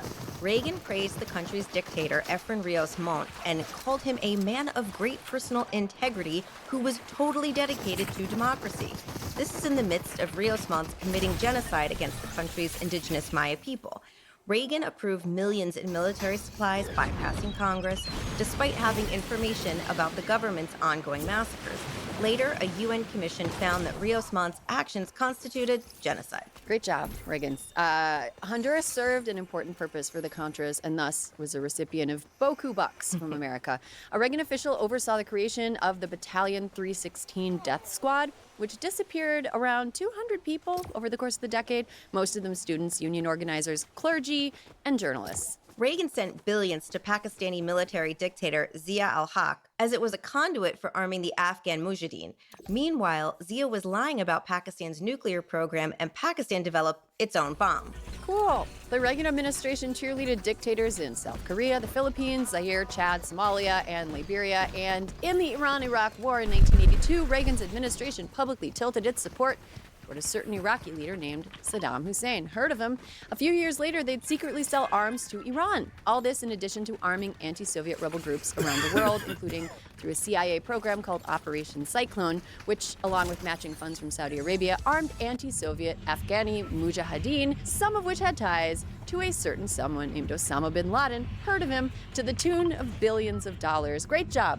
Great job once again. The story of how the Reagan administration handled AIDS is a real study in what awful people the Reagans were. At best, they were shallow assholes. At worst, they were cruel bigots. On June 5th, 1981, not even 6 months into Reagan's first term, the CDC's Morbidity and Mortality Weekly Report described 5 cases of a rare pneumonia in previously healthy young gay men in Los Angeles, reported by Dr. Michael Gottlieb and colleagues. This was the first published trace of what would become AIDS. Within weeks, officials logged a parallel cluster of a rare illness among gay men in New York, and the CDC set up a task force. There was no acknowledgement from the administration. More than 16 months and 600 cases of the mysterious disease later, a member of the White House press corps named Lester Kinsolving finally asked Press Secretary Larry Speakes about the gay plague, which is what it was called at the time. And Speakes turned it into an opportunity to tease Kinsolving, a staunch conservative, about being gay, which he isn't. Speakes said, "I don't have it, do you?" And everybody in the room laughed and laughed. President, have any reaction to the announcement of the Center for Disease Control in Atlanta that AIDS is now an epidemic with over 600 cases? And over a third of them are not. It's known as gay plague. No, it is. I mean, it's a pretty serious thing that 1 in every 3 people that get this have died, and I wonder if the president is aware of it. I don't have it. Are you? Do you? You don't have it. Well, I'm relieved to hear that, Larry. Do you? No, You didn't answer my question. How do you know? Does the president, in other words, the White House looks on this as a great joke. No, I don't know anything about it. Does the president, does anybody in the White House know about this epidemic? That's who these people are, deep down inside. So I don't think there's been no personal experience here, Lester. Yeah, gross. That audio was retrieved from the Reagan Library and included in the 2015 documentary When AIDS Was Funny. You can find it on YouTube. It is quite a watch. Between June 1981 and May 1982, the CDC spent 9 times more on Legionnaire's disease than it did on AIDS. Meanwhile, the body count kept increasing. By June 13, 1983, more than 2,000 AIDS deaths into the epidemic, Lester Kinsolving asked about it again. Speakes again used the opportunity to make a gay joke at Kinsolving's expense, dropping the word fairies during the briefing. Leading environmentalists described the president's speech on Saturday as a fairy tale. Is there any reaction to that? Not true. Fairy tales are not true, and this one's true. Lester's ears perked up when you said fairies. He has an abiding interest in that. Larry, does the president think that it might help if he suggested that the gays cut down on their cruising? Told you, didn't I? Told you. I didn't hear your answer, Larry. I just was acknowledging your interest in this subject. You don't think that it would help if the gays cut down on their cruising? It would help. We're researching it. If we come up with any research that sheds some light on whether gays should cruise or not cruise, we'll make it available to you. By the end of 1984, AIDS had infected at least 7,700 people and killed more than 3,500. Scientists had by then identified HIV and mapped the major routes of transmission. The science was moving, the president was not. What finally forced the administration's hand wasn't Reagan suddenly growing a conscience. Reagan's proposed 1986 budget called for an 11% cut in aid spending from $95 million down to $85.5 million. At the same time, Congress kept appropriating more than the administration asked for. Reagan's diary first mentions AIDS on June 24, 1985, only because he had learned from a television report that his longtime friend, movie star Rock Hudson, might have it. But that's probably not how he learned about his friend's battle with a deadly illness. In 1985, Hudson tried to receive AIDS treatment from Dr. Dominique Dormont at a Paris military hospital. The hospital turned him away, as it only treated French people.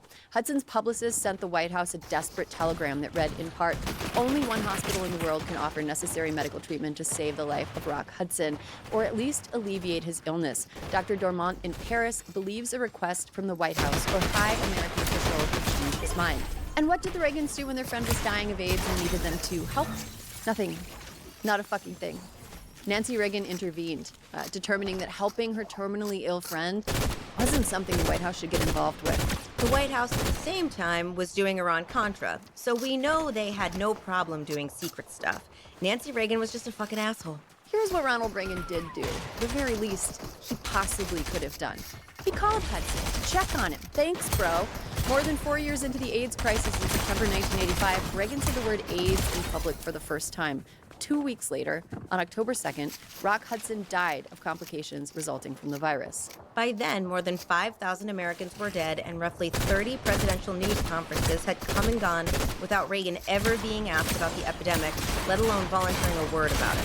Even as the dying accelerated, sanctimonious contempt for its victims remained the North Star in the administration's response.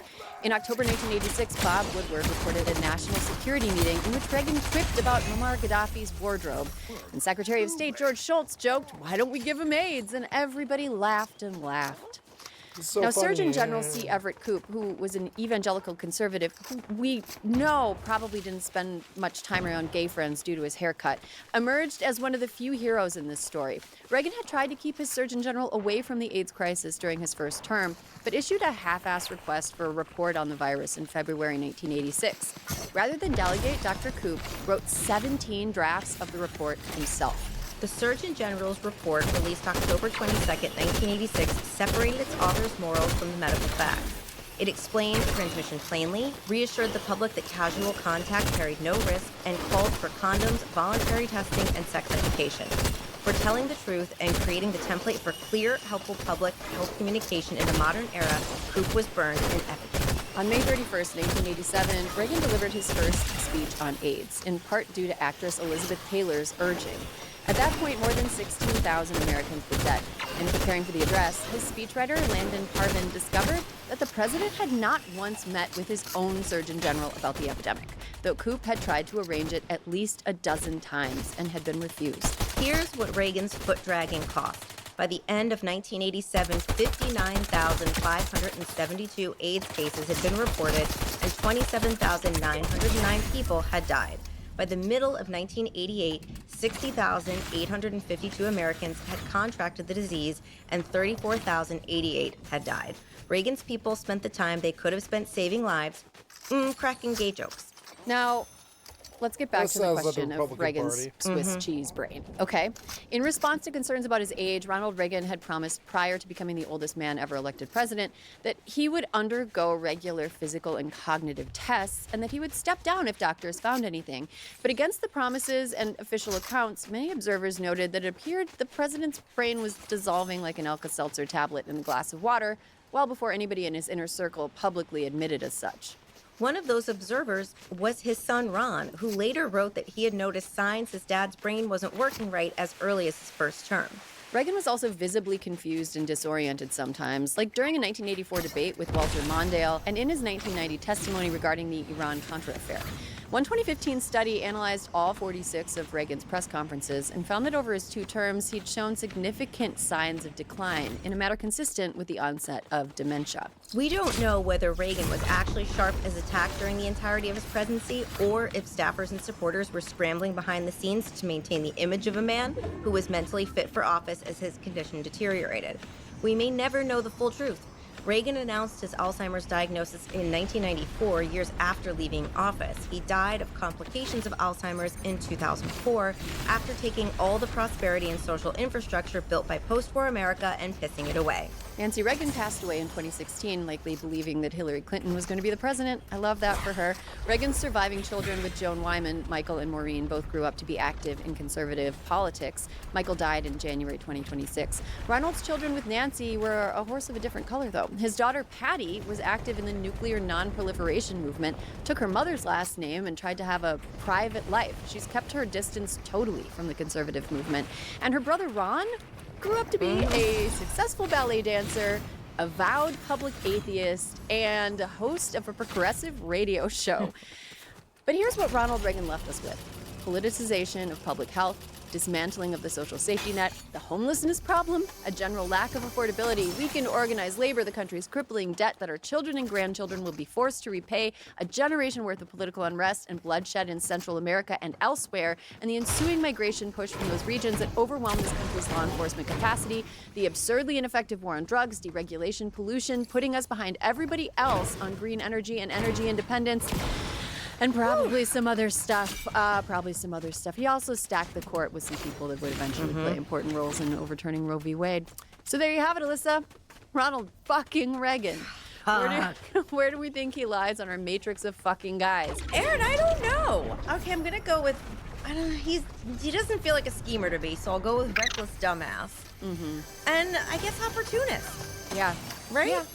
I think useful idiot. It goes along with reckless dumbass. I think those are like cousins. I'm adding more to the chart. But yeah, he was a useful idiot who I think just, as other people pointed out, wrote about him as a guy who was always just playing the president. Like the campaigns were auditions and he was just playing a role. And he also laid the groundwork for all of these people in entertainment who have no business being in public service, thinking that they should be in public service. Like Ronald Reagan, and he ate jelly beans so that Donald Trump so Donald Trump could stuff his face with McDonald's overcooked beef. And overcooked beef. Well, that about wraps up the time we have for this episode of This Fucking Guy. If you like what you've seen, hit the like button, share with your friends, and leave us a comment if you got an idea for a future fucking guy subject. And if you're listening to this, please leave the show a 5-star rating. It will help other people find us. This episode was written and co-researched by me with a writing assist from Melissa Mastromonaco. All the rest of the credits, as well as links to our sources, like where to buy Seth Rosenfeld's Subversives, can be found in our show notes. Trust me, guys, the bibliography is always a fun read, and please read that book. It is so good. Take care, be well, save your pee for Ronald Reagan's grave, located at 40 Presidential Drive, Simi Valley, California, 93065. And fuck that guy. Hysteria is a Crooked Media production. Our show is produced by Caroline Reston, Claire Fogarty, Kendra James, Adrian Hill, Alyssa Mastromonaco, and me, Aaron Ryan. Our team includes Matt DeCrow, Rachel Gajewski, Delan Villanueva, Claudia Shang, Leah Kalman, Jay Banks, Charlotte Landis, and Jordan Cantor. Our staff is proudly unionized with the Writers Guild of America East.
The list of known predators that worked at Nickelodeon is getting longer. John Kricfalusi, creator of the legendary animated series Ren and Stimpy, was so confident he wouldn't face consequences that he would allude to his twisted fantasies in his work, or just straight up confess them on camera. One of them's a hot chick with big cans and nice legs. Who drew that? You? She's underage, too. Yeah, very nice. Katie showed me one time. She drew, I was at her 15th birthday party. We'll tell you that backstory a little bit later. John Kay created this illusion of being a hero in animation, that he was fighting corporate giants to bring back the real creativity that was missing in cartoons. And to some degree, he was right. But his ego and insufferable rock star animator persona made him nearly impossible to work with. Time and time again, he was chewed up and spit out by the industry, but had enough hard-working creatives with undying loyalty to him willing to deal with his nonsense for the greater good of the creative community. But once his dark secrets were brought to light, his empire of lies began to crumble, and what resulted was one of the most disturbing confessions in children's animation history. Well, she was too young. I freely admit that. It was a bad decision. But she was so convincing. John Kricfalusi started to believe he was too good for one of the top animation programs in North America. In 1976, he attended Sheridan College in Oakville, Ontario. He criticized the curriculum's focus on really basic technical things over storytelling and performance. He later ranted about it, saying, "How to draw? No. How to act? No. How to compose? No. No animation skills do you learn in animation school." At this same time, John was getting inspiration from a film archivist named Reg Hart, who would screen his vast collection of classic cartoons like Yosemite Sam, Daffy Duck, and Bugs Bunny at a nearby theater. These classics were notorious for pushing visual boundaries and playing with adult themes that would often get animators into trouble. John was instantly in love with the visual storytelling and described it as the wildest experience I ever felt, like taking acid or something. All of a sudden, I saw a cartoon called The Great Piggy Bank Robbery. It was completely different than anything I'd ever seen before, and I just, all of a sudden, basically went insane.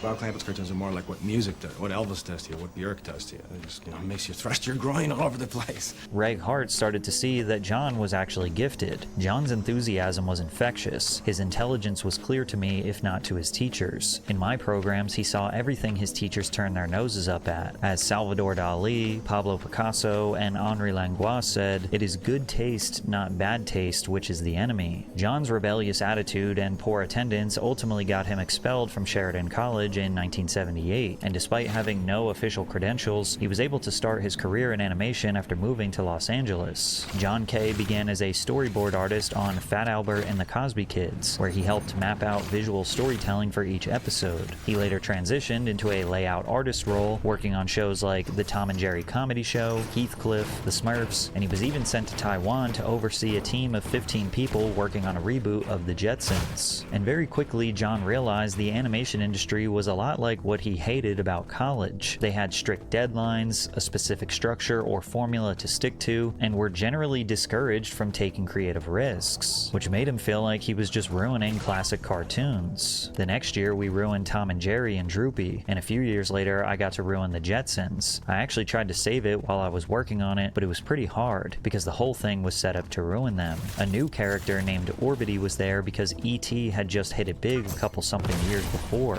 and they wanted to make sure that the kids liked the Jetsons. Every chance I got, I'd have Astro accidentally step on his head, get him crushed under the couch, everything I could to get that thing out of the way. John thought he was doing the network a favor. I came back waiting to be hailed as, I thought they'd have a parade waiting for me. John went and put jokes in our cartoons. He's going to be our hero. I thought there'd be a big party for me. But instead, a lot of people were mad at me for putting jokes in the show and making it lively, so I was out of a job when I got back. I didn't get fired exactly, they just didn't give me another job. Now, even though he is coming across as a little pompous, to some, John's rebellious attitude here is actually refreshing. After all, corporations are notorious for taking creative IP and milking it dry for the sake of profit, and one man in particular wanted to give John full creative freedom to unlock his maximum potential, and his name was Ralph Bakshi. But in doing that, John would expose the dark and disgusting thoughts inside of his mind, creating some genuinely unhinged cartoons that would come back to haunt him years later. John Kricfalusi's life changed in the early 80s when Bakshi got in contact with him,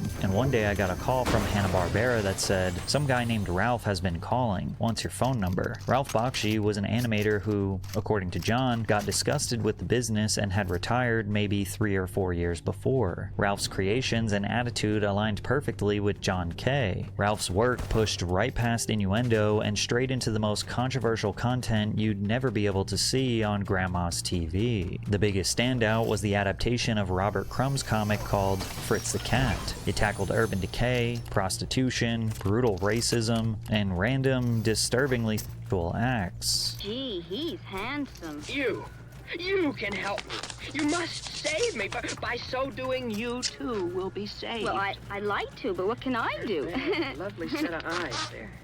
Ah, a little sweet one with your heart of gold. I know of a place where we can be alone to join our souls in sacred truth. Fritz the Cat was the first animated film to achieve an X rating, which Bakshi looked at as a badge of honor. For him, animation was something that was aggressively marketed to children by the 50s and 60s, and he resented the fact that there was nothing that could inspire or entertain adults exclusively. The problem I faced in animation was the kind of boredom that set in with the kind of repetition that I found when I came into the business in the 50s, where we all basically looked back to Disney and then looked towards children for our major market, hoping these kids would bring along their parents. It's not that I didn't appreciate it or enjoy drawing the characters or animating them. That itself is a wonderful art form, but it left me with no way to express my feelings or express a way of life that was important to me, or also express a set of what people labeled as adult animation. You know, how do you discuss animation for kids over 11? So how do you try to make them get reinterested in what they loved once? And I think you'd have to talk to them directly about subject matters that animation never touched. On the phone, Bakshi gave Kricfalusi an offer to work with him as a 50-50 partner. He accepted, and they rented a space on Ventura Boulevard above an old clothing store where they developed 6 Saturday morning cartoons and wrote a script for a film. However, John Kay later explained that they couldn't sell anything. The industry was only interested in intellectual property that already proved its worth. Anything original was too risky. When we were doing this, there was no such thing as an original cartoon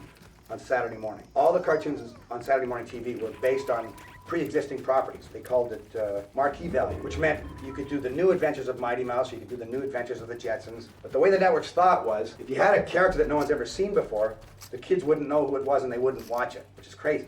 Obviously, every character is invented at some point. Bugs Bunny, had a first cartoon or something. In retaliation, John and Ralph decided to offer jobs to animators in big studios who were tired of creating crappy reboots to try and make something with a bit more edge. They settled on a revival of the classic Mighty Mouse cartoon called Mighty Mouse: The New Adventures. This followed the tiny superhero as he saved the day from absurd villains. John suggested it stood out because it was the first series that was completely created by cartoonists. It was written by cartoonists, all of the creative decisions were made by cartoonists, and we created all the characters. The Mighty Mouse reboot pushed the boundaries of what was considered appropriate for Saturday morning television and resembled some of what Bakshi had done with Fritz. In the episode Mighty's Wedlock Whimsy, it's implied that Gandy Goose and Sourpuss were showering together and that Pearl Pureheart in a dream sequence has a love child with Mighty Mouse's nemesis, the cow. A Star is Milked featured a cartoon parody of Michael Jackson whose hair catches on fire while moonwalking, a reference to his real-life Pepsi commercial incident. But the turning point came in the episode The Littlest Tramp, after Mighty Mouse snorts crushed flower petals. During production, concerns were raised that the scene could be interpreted as drug use, which it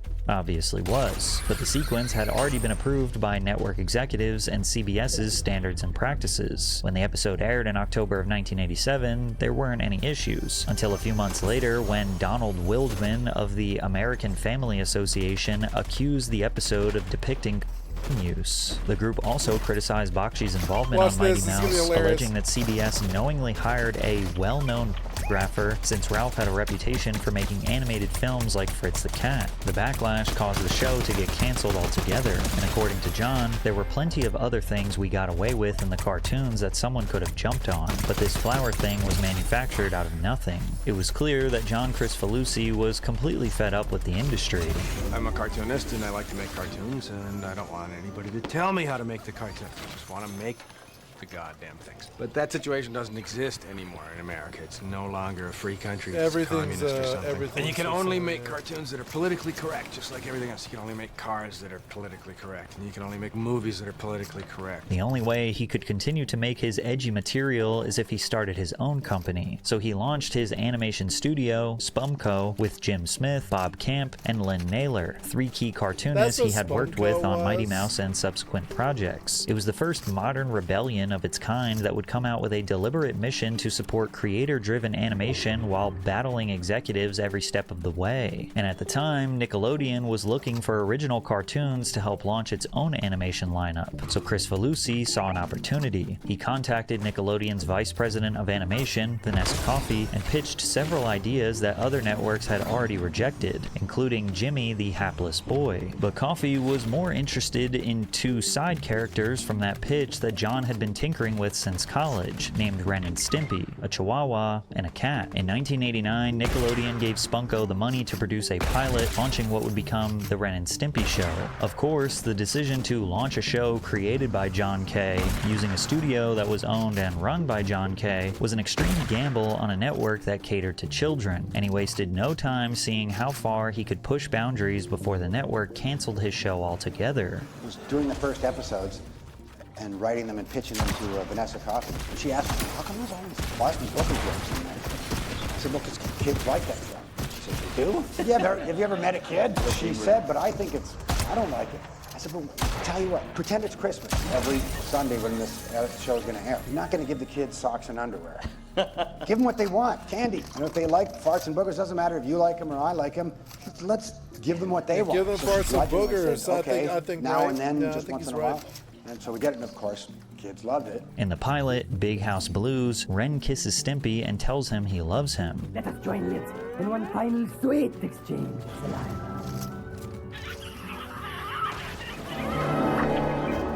While this is seemingly an innocent bit in today's climate, this moment in the late 80s was interpreted as promoting homosexuality. And remember, gay marriage wouldn't be legalized until 2008. But John Kay wasn't really showing these things to be progressive. He was more like an anarchist trying to disgust the viewer like they were watching a brutal car accident. And as a result, Nickelodeon started voicing the same concerns that every network John Kay had worked for in the last 15 years, that the material was not appropriate for a television show aimed at children. Lucky for John, the show was an instant success. The off-form stretching of the show's characters was taken to the extreme, with Ren and Stimpy moving around like they were made of rubber. And artists like Lynn Naylor, Chris Riccardi, and Bill Ray made these artistic, gross close-up shots for the audience that would inspire countless cartoons for decades.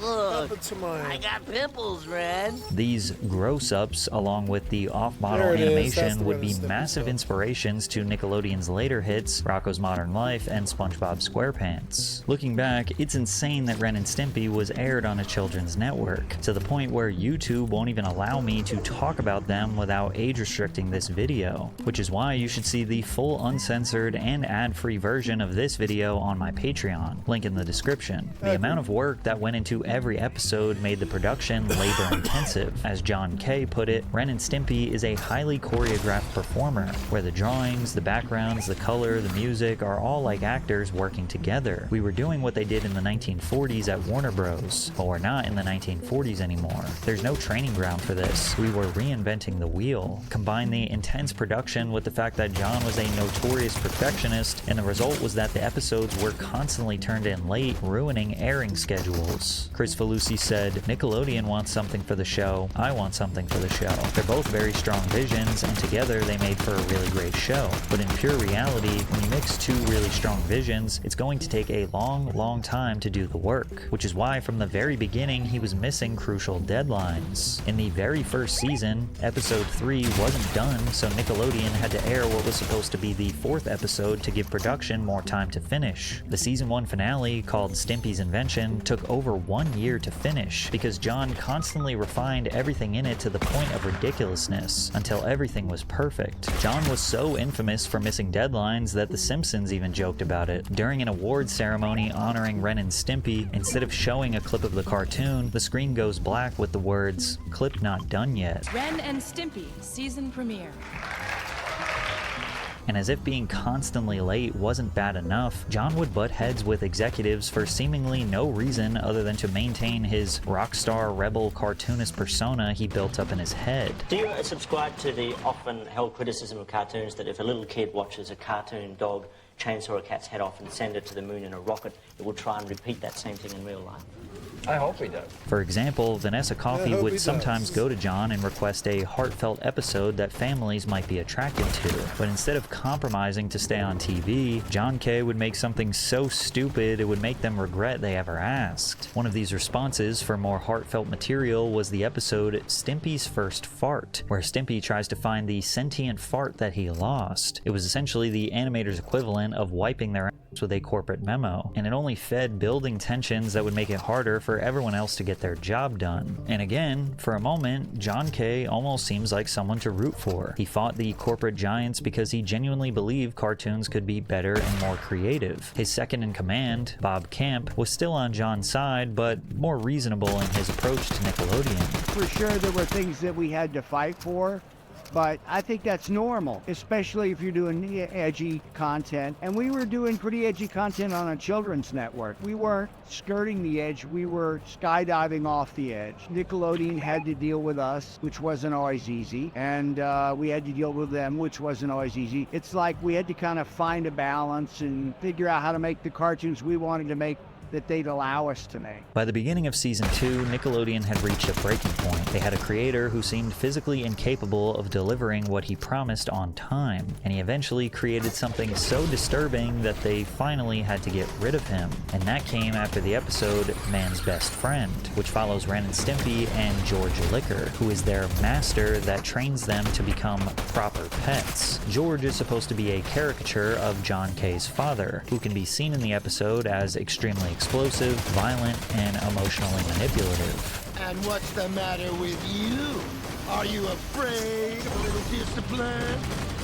Ren eventually gets fed up with George's abuse, grabs an oar, and enjoys brutally beating him, leaving Stimpy horrified of the retaliation that is inevitably coming back to them. It's honestly a really uncomfortable watch. It's easy to see that this was not a cartoon for children, and definitely John K.'s twisted way of venting his personal vendettas against his father. As a result, Nickelodeon banned the episode from rerunning on their network ever again, and fired Chris Falusi and most of Spumco in 1992. John believed he was fired because the network wanted to make Ren and Stimpy more suitable for younger viewers, while Nickelodeon argued the main issue was his constant failure to meet production deadlines due to his reputation as a rebel and notorious perfectionist. After losing his greatest creation and being kicked out of one of the most powerful children's networks in history, it didn't take long for Ren and Stimpy to crash and burn in 1995. Without Spumco, the animation quality declined and most of the creative force driving the show was gone. Why in God's name did they fire the whole studio? They fired the studio because they felt they could do it cheaper and... Creative differences. They didn't, you know, honestly what happened was they didn't really want to take it over. They wanted us to keep doing it. Right. Just with them in charge. Right. And you didn't want them in charge. They offered to buy me out too. Right. And I said no. Because you had some integrity. Well, I knew what was going to happen in the show. I knew it was going to die. Right. Which it did. John K. was now relishing in his bad boy persona to the public, rallying support as this sort of anti-establishment animation rebel. What does Spumco do? Well, we do cartoons, we do toys, we do all kinds of things that are bad for you but that are really fun. We're doing comic books. We have a comic book with Dark Horse. It's really bad for you. The best thing about it is it's uncensored. There are no network executives involved with it. There's nobody there to cut out your viewing pleasure. You're just going to have a really good time.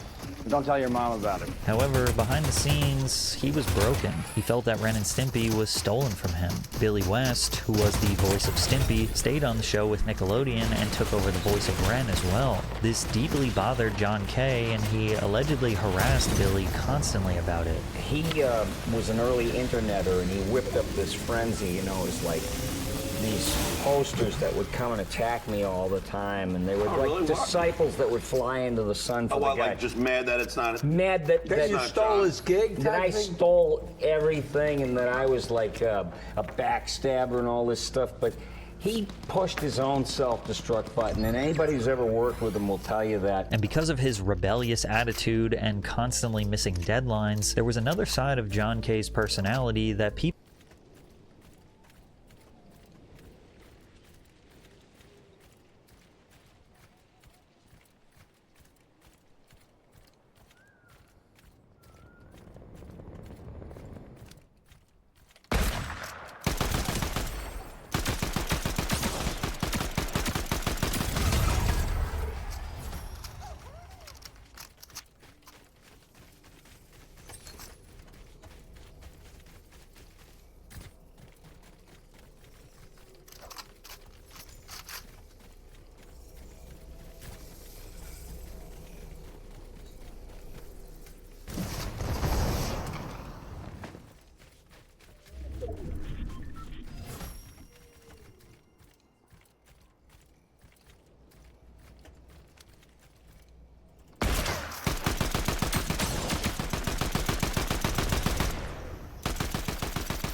Yeah, I got him! Oh, yeah!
Okay, time for dinner. I'm gonna have some sausage and some corn and some what's it called? Falafel. People weren't paying enough attention to, and that was his interest in underage girls. And once he had full creative control, many of the warning signs were hiding in plain sight. Look for comic book. This is the characters. You can see them here.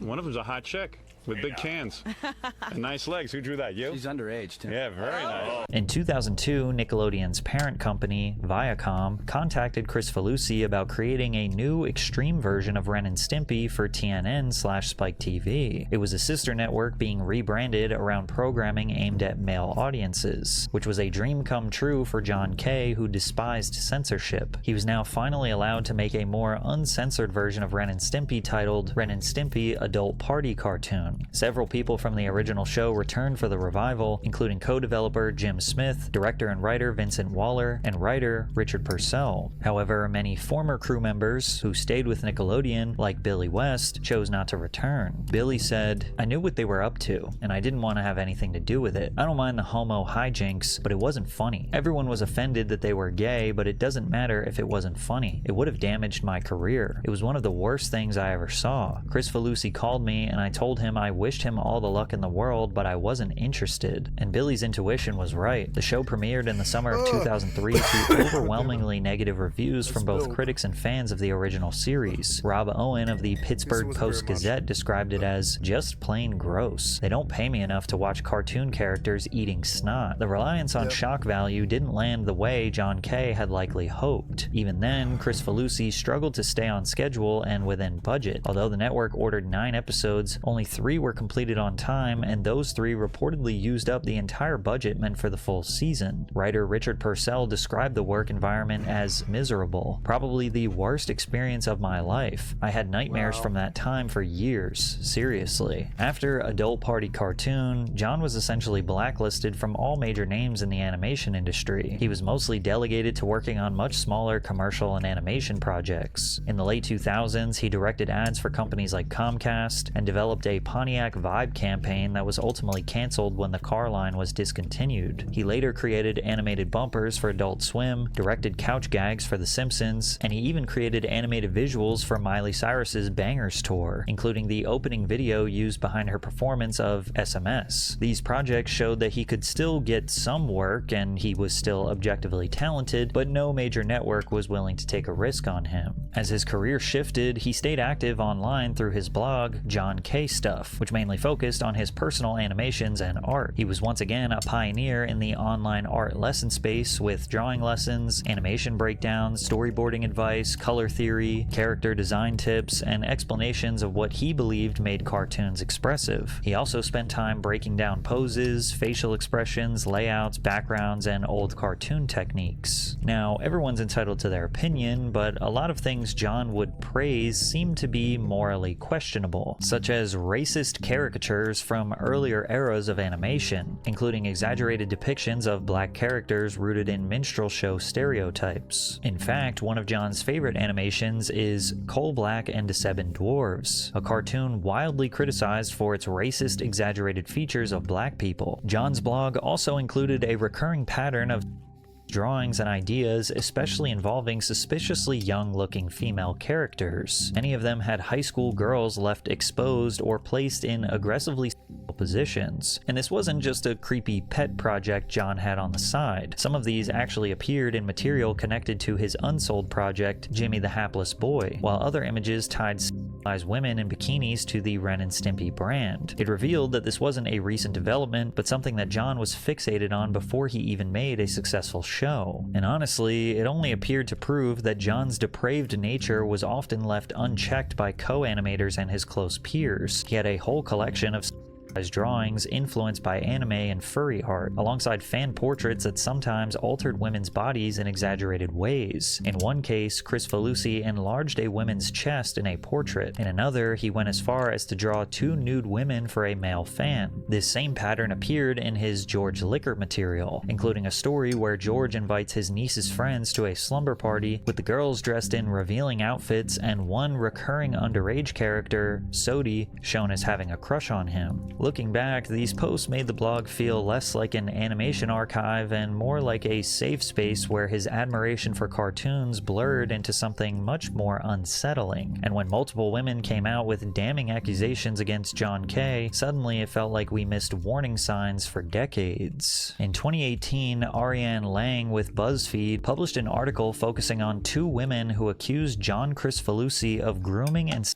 misconduct when they were teenagers. According to the story, it all started in 1994, when 13-year-old Robin Bird sent Chris Felucci a video of herself discussing her drawings and her dream of working in animation. John replied with a letter, and his enthusiasm felt like the first real step towards making her dream a reality. But what was meant to be a short back and forth with a 13-year-old girl turned into a really troubling pen-pal relationship between a 39-year-old man and an underage teen. Soon, Robin began receiving boxes of toys and art supplies from John. John even helped her set up her first AOL account, through which he convinced her he could help her become a great artist. While the term wasn't nearly as popular in the 1990s, everything John K. was doing resembled the predatory practice of grooming. John had already gone through the first 3 steps to establish a clear intent to take advantage of Robin. He practiced victim selection by finding a way to connect with Bird, gain access by giving her an AOL account to talk directly to an animation celebrity, and built trust by showering her with toys and art supplies. I was amazed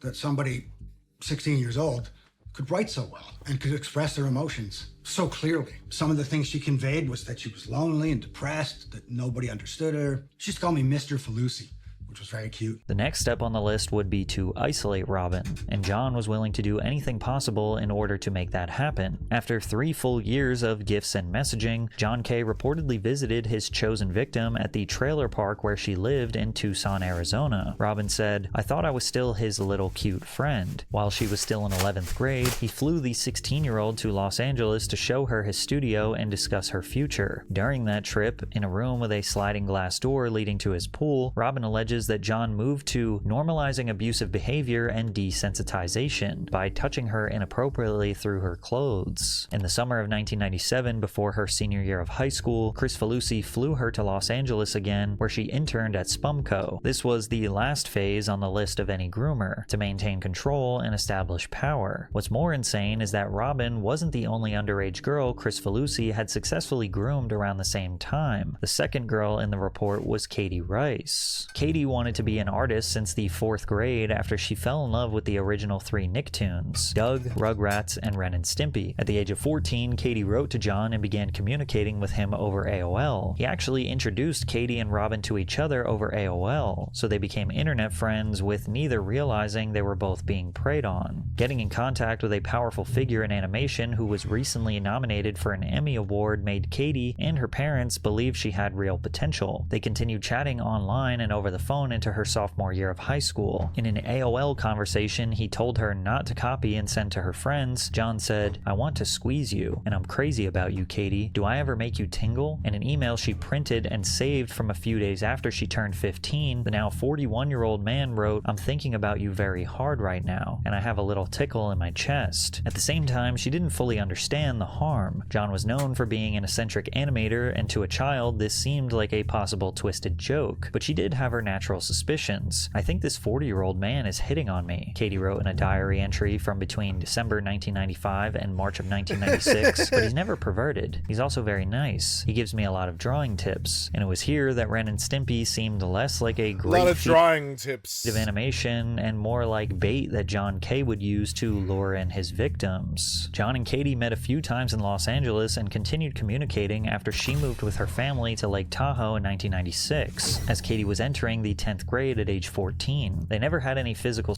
contact, but when Katie lived in Nevada, she recalls several late-night phone calls during which Chris Falusi said, "Repeat after me, John's D slides into my P," while he pleasured himself. However, Katie refused. She was still young and was not sure about sex. The conversations left Rice shaken, but she trusted him. Lonely in her new school in Nevada, she viewed him as her only friend. He attended her 15th birthday party, which he later confirmed on a DVD extra for the 2003 Ren and Stimpy reboot. Katie showed me one time, she drew, I was at her 15th birthday party. We'll tell you that backstory a little bit later. Also, people couldn't help but notice Katie's extremely uncomfortable body language in this clip. She pinches her fingers, scratches her head, face, and arms, and always seems to have this natural reflex to lean away from him whenever he gets louder and more assertive. So by the winter of 1996, John is building 2 relationships with 2 minors while promising that he will give them a career in animation. When Robin was a junior in high school and John K. was in his 40s, they had for the first time. She would then move in with Chris Falusi for the summer and intern at Spumco. After graduating high school, Robin moved in with John K. permanently at just 17 years old. I thought, I'm getting offered a job, I'm getting offered an internship, there's someone who can take care of me, so I went with it because it's what I had always wanted and what I thought I still wanted. Well, she was too young. I really admit that. It was a bad decision. But she was so convincing. With the age of consent in California being 18, this was highly illegal. But even if she were 18, all of the behavior leading up to this was insanely disgusting and highly predatory. She said, "I believed as a 16-year-old dating him, oh, the world's against us. It shouldn't be wrong for him to date me. We're cool and rebellious because we're breaking the rules of society." But tragically, all of this wasn't even the most terrifying part of the story. It was that everyone knew, but nobody seemed to care. Although allegations of sexual abuse against John K. hadn't been previously made public, his relationship with an underage girl was reportedly an open secret within the animation community. Tony Mora, who joined the studio as an intern in 1997 at around 24 years old, recalled being surprised when he first saw Robin there. I was like, who's that little girl? In 2000, Robin briefly left Chris Felucci and moved out, though the pair later reunited. During that period, John reached out to Katie at age 18, who had recently been rejected from art school. Chris Felucci offered her work at Spumco and paid for her stay in Los Angeles. Robin and Katie were briefly at the studio at the same time. At this point, Robin was well aware of Chris Felucci's tricks, saying it seemed like John was replacing her with a younger woman. And when Robin left for good in 2002, all of John's attention was directed towards Katie, who seemed like she was just going along with anything, mildly fearful in order to keep her job. Well, Katie drew a lot of it. What do you think of the hot that Katie draws? Pretty damn hot. Oh, thank you. So what's it like to be a girl and sell out your own kind? It's fun. Draw images all over the screen. I think it's fun. Yeah? Yes. So, hey, the two of you guys together did the shower sequence, right? Mm-hmm. Why don't you tell us how that worked? Okay. Well, Luke would draw Ren and Stimpy, and I would draw the girls around them. And that's how it worked. Yep. Pretty easy. So how did you do the shampoo master sequence? Well, I took care of it. And that was all rotoscoped, right? And the harassment allegedly got worse when she worked from Chris Felucci's home office. Katie said John was doing all sorts of bizarre stuff, waiting naked in his living room for when I let myself into his house to work in the morning, walking around with his hanging out of his pants, telling me that his friend's advice to get me was to just me one day. Katie also acknowledged the backlash she would receive from doubters. I know what everybody's gonna say. Why didn't you just leave? Well, because this told me when I was 13 that I was special and I don't have any self-esteem, so I believe it. However, Katie finally decided to leave after she found child on his computer. Katie said she found the images of girls she didn't recognize naked. She also remembered one photo in particular with a naked girl who appeared to be around 10 years old, lying on her back with her legs spread and an expression on her face that Katie described as fearful. Katie said it took her 3 attempts to report the photo she had seen on Chris Felucci's computer. Twice she began filing an online report with the National Center for Missing and Exploited Children, but panicked before submitting it. On the 3rd attempt, she successfully filed a report with the police at the end of 2017. Through a lawyer, John Chris Felucci officially denied all of the damning allegations against him. However, he would take to social media to write an apology letter that only made him look more guilty. Robin Bird and Katie Rice are 2 women I was very close with at one time, but I stupidly managed to spoil everything. An article recently came out that described some inappropriate behavior in the late 90s and early 2000s. There is some general truth in it. Some things I remember somewhat differently, some not at all. He then addresses Robin directly in the creepiest way ever, reminiscing on their good times when she was a child and he was an adult man. Your messages reminded me of other nice memories, like how we would watch Yogi Bear cartoons and you would really empathize with Boo Boo, which inspired us to write our own stories and make Boo Boo and the man together. He even attached a photo of them together, acting like this was a normal consenting adult relationship.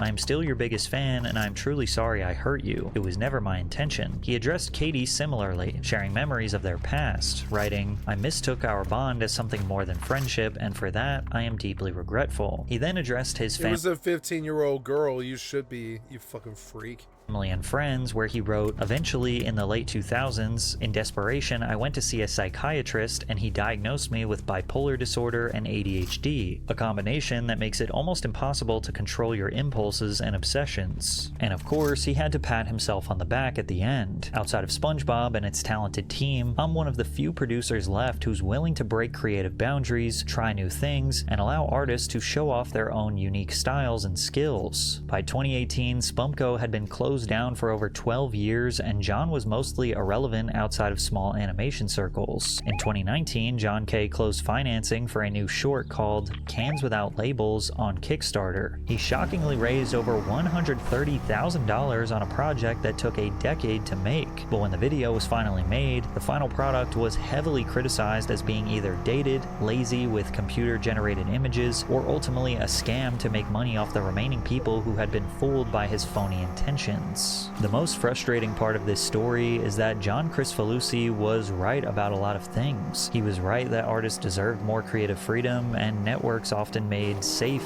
boring decisions that hurt great cartoons. And because of that, an entire generation of animators looked up to him, which is why you can see Ren and Stimpy inspiration on many great animations that came after it. Sometimes people are willing to deal with someone like John Kay, who was extremely difficult to work with, if they think deep down that they are good people with good intentions, which is why when he was exposed for being a predator, there was no reason to stand up for him and his art. And no matter what he has accomplished over his 50-year career in animation, his legacy will be remembered as just another creep at Nickelodeon who used his power to take advantage of children, a story we have seen time and time again. Yet John Kay's story doesn't even hold a candle to Dan Schneider, the most notorious Nickelodeon show producer in history. Check out this video to hear that story.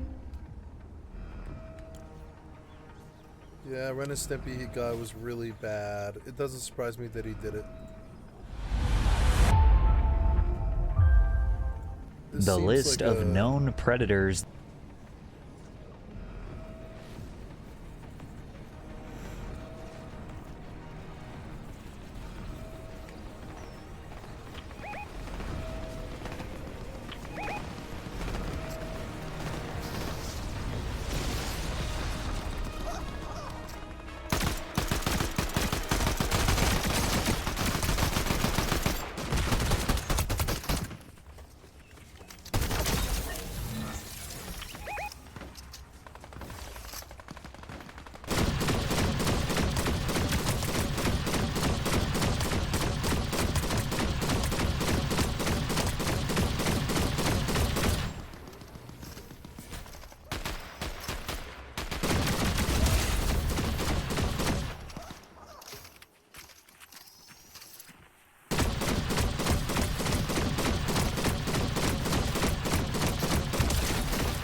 I got him.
It's boring.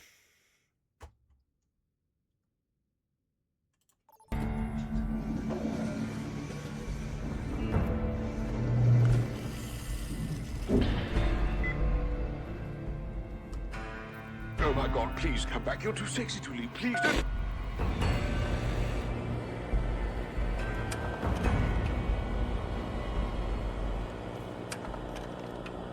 Hello, dear High Roller.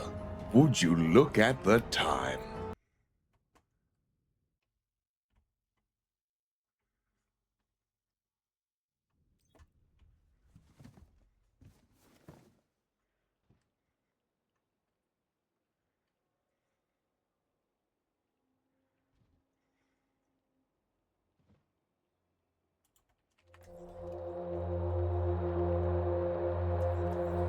When you think about memes, you probably think about the many harmless, funny pictures and videos you stumble across while scrolling on your phone.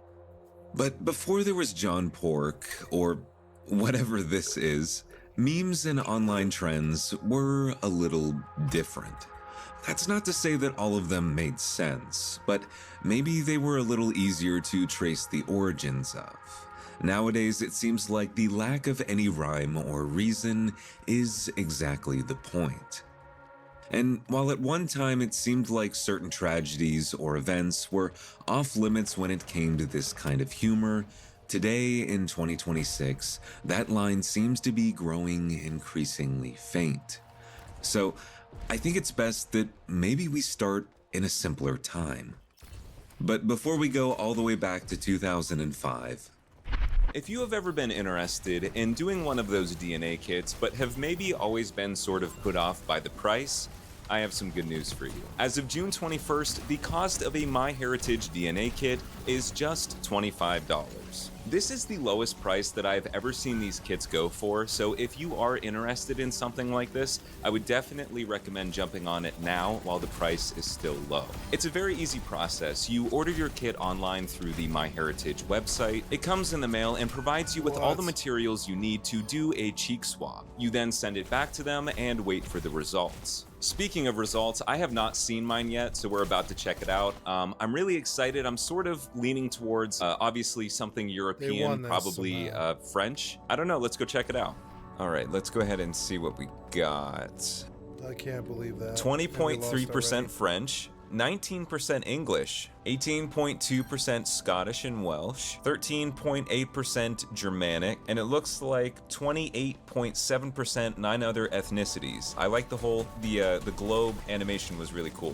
Once you get these ethnicity results, you can also go over to DNA matches on the MyHeritage website, and it shows you this list of DNA matches, and you can actually use, MyHeritage has this internal messaging system. You can actually talk with the matches that they present you. Another cool feature that I don't see a lot of people talking about when it comes to MyHeritage is something called Ancient Origins. This feature allows you to trace your DNA all the way back to 10,000 years ago, connecting you to ancient populations like the Vikings, ancient Romans, medieval Europeans, and even early Neolithic farmers. All you need to do in order to access the Ancient Origins feature is log into your account, click on the DNA tab, and maneuver over to Ancient Origins. Then click on Get Your Ancient Origin Reports. So it looks like there is a lot of concentration in the yellow, 42.4% European farmer, 41% was at Central Steppe, Bronze Age Caucasians 11.4%,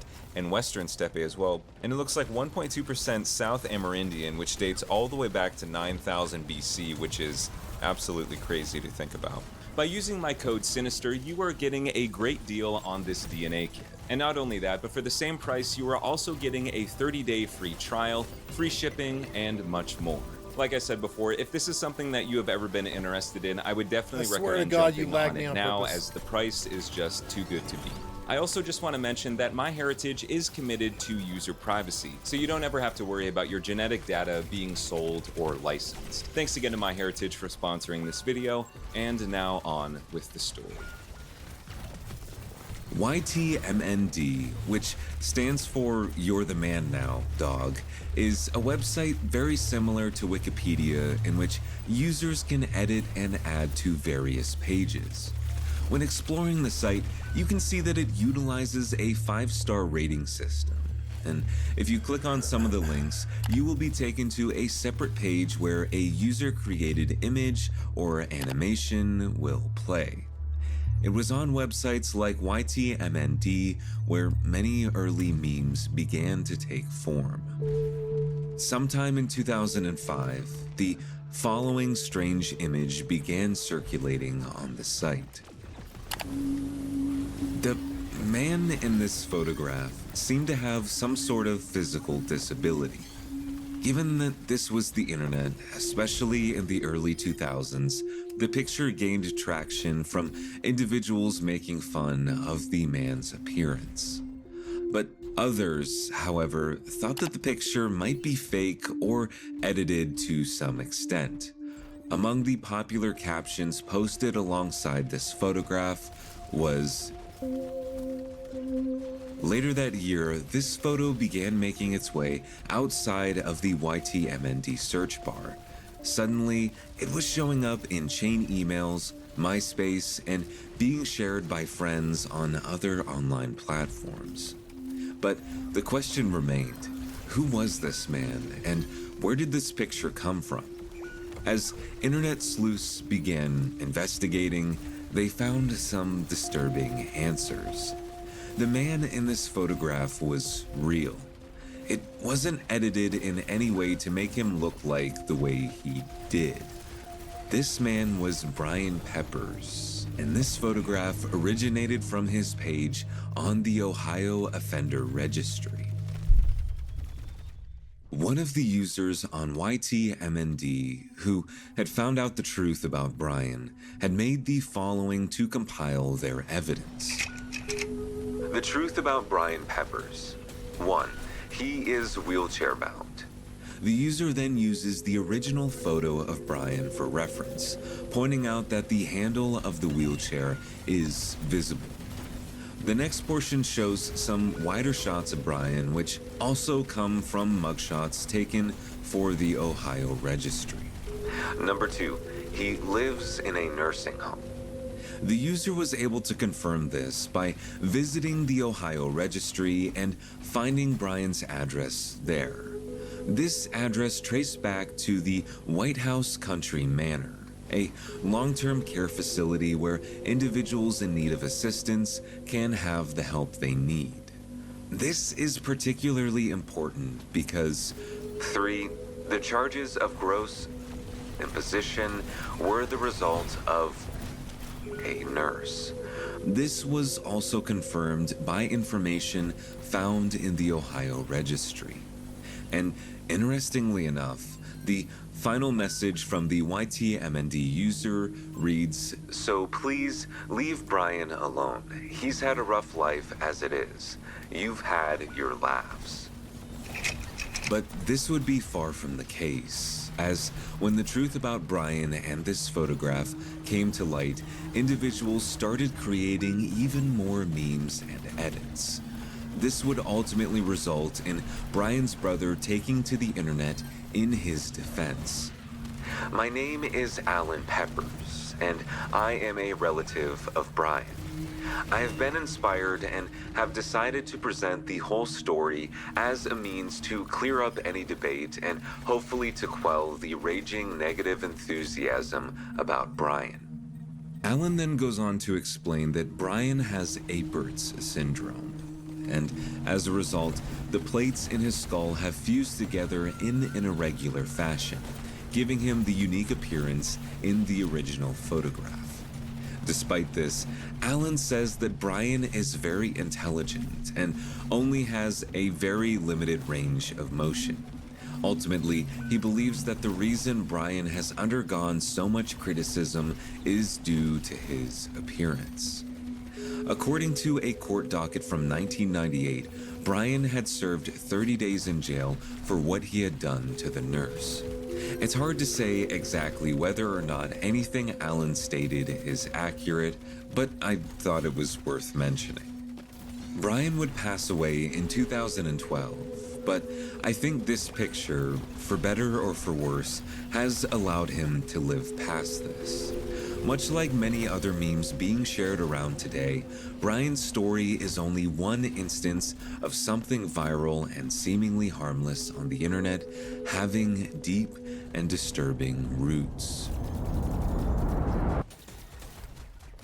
Now, while I was perhaps lucky, or I guess unlucky enough maybe, to grow up during the exact same time where internet was becoming more of a household necessity, I can't pretend like I was one of, those early YTMND users. In fact, prior to making this video, I actually didn't even know it existed. When it comes to like memes and internet trends, I guess, I feel like myself, as well as maybe some of you who were born in the late 90s, we skipped YTMND and jumped right to iFunny. And of course, a website that you might be familiar with called YouTube. Now, I don't know if this is directly correlated or if I saw this on YouTube, but the first time I saw a Brian Peppers meme, I remember someone had like cut out his face and put it on the head of the stormtrooper that was like thrusting in the parking lot, which was like a really big YouTube video. I don't know if it was just like a GIF or if it was on the site, but yeah, I don't know. It was weird then, and it's definitely weird now. But while I wasn't familiar with the full scope of the Brian Peppers story, I guess myself, as well as I'm sure a lot of you, are pretty acquainted with this next story. In fact, one whose 1-year anniversary is actually pretty quickly approaching. On September 10th, 2025, individuals attending a debate hosted by Turning Point USA would witness firsthand one of the most gruesome. Hi loves, today we're going to be discussing 3 of the members of Judd Apatow's frat pack. We're going to be discussing Jonah Hill, James Franco, and Seth Rogen. And just so you know, they all are mentioned with each other throughout the video, but the video is mainly broken into 3 parts to discuss them each individually. The first part will be about Jonah Hill, the second part about James Franco, and then the third part about Seth Rogen. This video is a compilation video. Videos on this channel are so long, you'll never have to hear your own thoughts again, but I will leave linked in the description box and pinned comment my main channel, Coffee and Cults, where I have lots of other videos discussing topics like this. I'll also leave links to the sources, my social media, and all of the other stuff you might need. Thank you so much for watching, and I hope you enjoy the video. Over the last 20 years, Jonah Hill has had a very successful Hollywood career, but almost 3 years ago, he disappeared from the spotlight in a swirl of controversy. From the beginning of Hill's career, he was known as someone not easy to work with, but as his star power rose, his behavior behind the scenes went from bad to worse. For years, when lesser-known actors and crew members spoke out about Hill's behavior, he'd publicly be defended by his very famous friends, many of which have their own controversial reputations. And then behind the scenes, there'd be a coordinated campaign to keep the stories and Hill's bad behavior out of the spotlight, employing cutthroat and ruthless Hollywood PR tactics. But then, in 2023, one of Jonah Hill's ex-girlfriends spoke out about how she'd been treated by him, and she alleged that Hill had been controlling and emotionally abusive throughout their relationship. She even shared a list of restrictive demands Hill required if his ex wanted to maintain a relationship with him. To deal with the negative publicity and backlash, Jonah Hill seemed to take a leaf out of James Franco's book, one of his best friends. He then disappeared, and in his wake, he allegedly left an army of bots to do his dirty work and completely rewrite history. So that's what we're discussing today. Jonah Hill's horrendous behavior behind the scenes, the allegations against him, how he's about to return, and why he's allegedly one of the rudest people in all of Hollywood. Jonah Hill has rewritten his history a lot throughout his career in Hollywood, and next month, when he finally returns to the spotlight after being gone since early 2023, I think we'll see this trend continue. One of Jonah Hill's most successful rewrites is that of his Hollywood origin story, as outside of those people working in the industry and those people that follow the industry very closely, I don't think most people would know that he's not only a Nepo baby, but he attended the Nepo baby school, Crossroads, in Santa Monica, California. In fact, Jonah Hill went to 2 Nepo baby Hollywood schools. He originally went to the Brentwood School, which is unsurprisingly in Brentwood, California, and I'm sure a lot of people that, even if they don't know a lot about California and the LA area, have heard of Brentwood before because it is very, very exclusive, very expensive, and lots of stars live there, but also a lot of people who work in the industry or around the industry. A lot of people with a lot of money live there. The Brentwood School also has a lot of alumni who went on to be stars, or a lot of people who attended who were the kids of stars. The Schwarzenegger kids went there, Ben and Fred Savage went there, Jack Quaid went there, and also all of the members of Maroon 5 who, when they were at the Brentwood School, they formed the band Cars Flowers, which went on to later be evolved into Maroon 5. And put a pin in Maroon 5 because later in the video we'll talk about Adam Levine and his relationship not only with Jonah Hill, but also with the Feldstein family in general, as Adam Levine, his family are extremely close to the Feldsteins and have been for decades and decades. And if you don't know a massive amount about Jonah Hill, you might think, who the fuck are the Feldsteins and why are you talking about them? Because Jonah Hill's real last name is Feldstein, or it was, as he originally dropped it just professionally from the beginning of his career, but he legally changed it about 3 years ago, the same time that he went through all of the controversy, the same time he kind of disappeared from Hollywood, and also the same time that he had his first child. So that probably might have more to do with it, as he might have had Hill be the last name of his kid, and it could have just been a coincidence that all the other stuff was happening at that time. He's been asked a few times in interviews about changing his last name, and he is always very, very rude to interviewers who do ask about this, and that's going to be a trend you're going to see throughout the video is, well, not only being rude to interviewers, but just being rude in general, especially on the sets of movies. But he has not really given any proper answer, because anytime that he is asked about it, he just shuts the interviewer down. There's especially one interview with the Jewish Chronicle and a journalist there where Jonah was very rude to the interviewer, and she actually put it all in the transcript. And she was quite well known for asking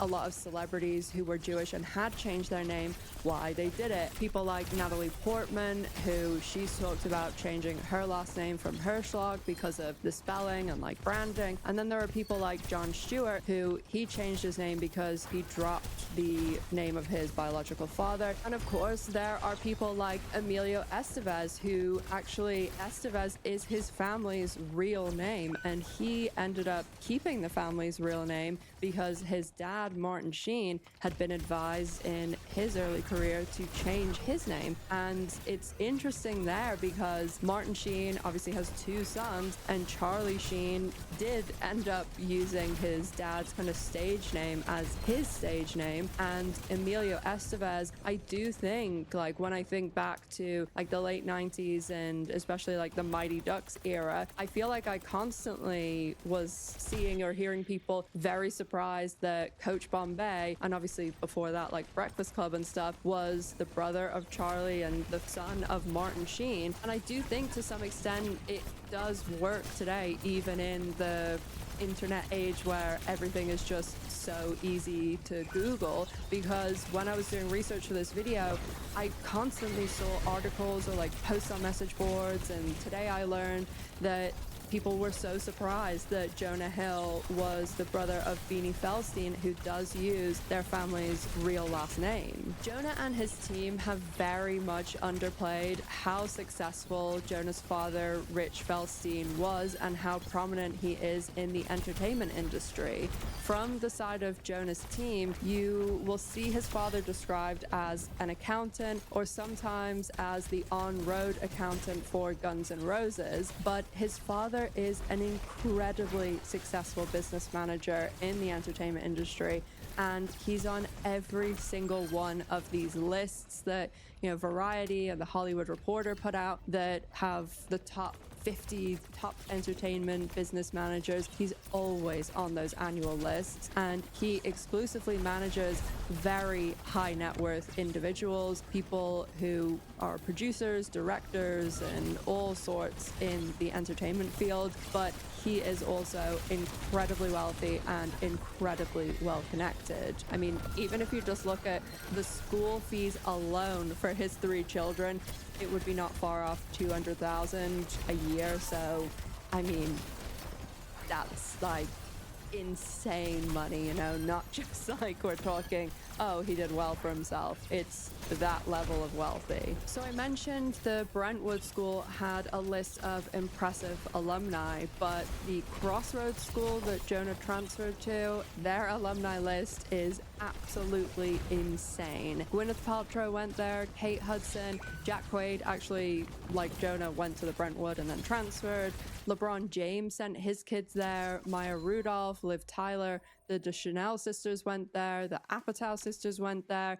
It is absolutely wild, the amount of celebrities and celebrities' kids who went to Crossroads. And it's one of these schools where the kids call the teachers by their first names, and it's very much about the experience as well as the education. And there's a big focus on arts, acting, music, and science. A lot of the alumni and the parents of students at Crossroads would end up being guest teachers. Dustin Hoffman was a frequent guest teacher in the film department at Crossroads, and his kids also went there and struck up a friendship with Jonah Hill. And this was very critical for Jonah getting started in the acting world. I'm because, sure it was. yes, things like getting an agent and manager obviously They is actually going to matter. come a lot easier it turns to out it turns out it someone matters, who not yeah. only has all of these connections and a Already. father who is a very successful business manager in the entertainment industry,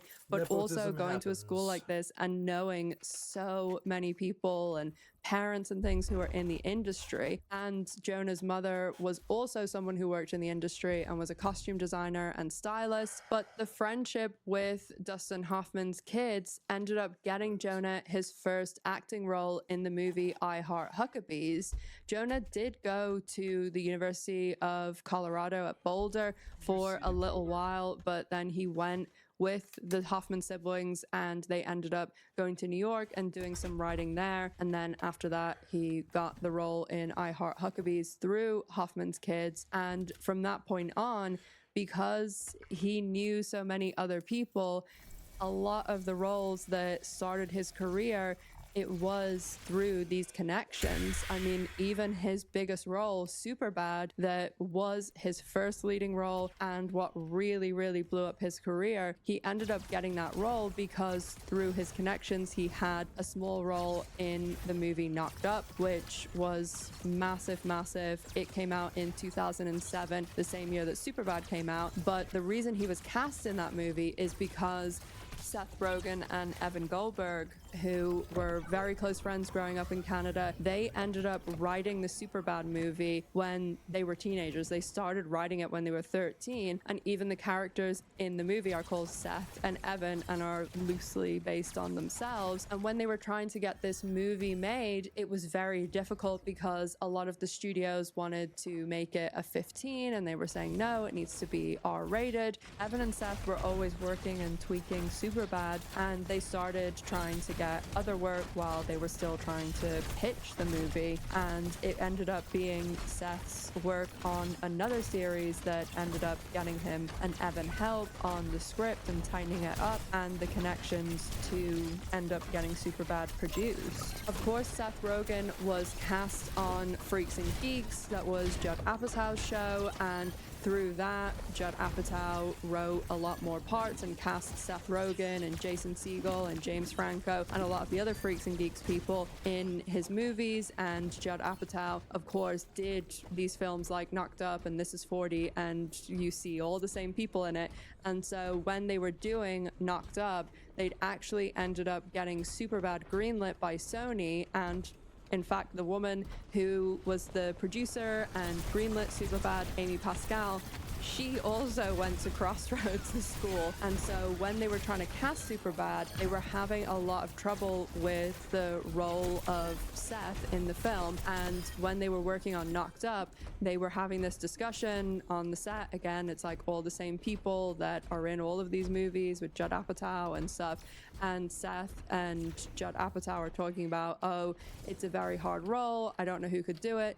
And Jonah Hill had a small part in Knocked Up, and all of a sudden Seth Rogen said, oh, Jonah can do it. And there's an interview where Seth Rogen talks about just on their break, they kind of took Jonah Hill into Seth Rogen's trailer on the Knocked Up set and filmed like a little 5-minute scene and sent it to Amy Pascal, the Sony producer, and said like, oh, this is who we should cast. Prior to Superbad, Jonah had done mainly small or supporting roles like The 40-Year-Old Virgin, Click, Accepted with Justin Long, which will be relevant in a minute. But even though Superbad was his first lead role, he immediately wanted to make it known that he was a star, and he really tried to Yet Chris Mentz, who ended up playing McLovin, he was very, very against them hiring him and even asked them not to hire him. And when he was hired, he wanted them to get rid of him because he didn't like him. And the woman that was casting Superbad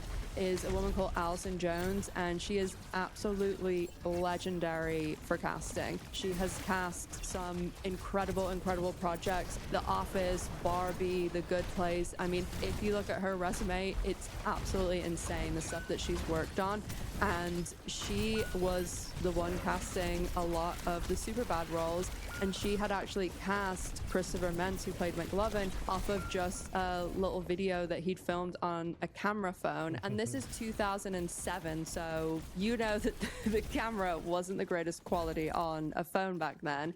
And whenever Jonah and Christopher Mentz were doing like the read-through and kind of chemistry tests, Jonah was getting very annoyed that Christopher Mentz was getting so many laughs. And Seth Rogen, Judd Apatow, Allison Jones, and Michael Cera have all talked about how immediately after this run-through, Jonah Hill like really hated Christopher Mentz. Everyone else who was working on the project were saying to Jonah, no, actually we want to go with him because he's good for the part, but also you hating him is better for the kind of chemistry that we're going with in this movie. And they did obviously, of course, like end up casting him and he did the entire movie, and it was a huge success. It's a massively successful movie, and obviously launched the careers of Jonah Hill, Michael Cera, and Emma Stone. That was the first movie that she ever did. And there's a story that Bill Hader's told about when Superbad came out.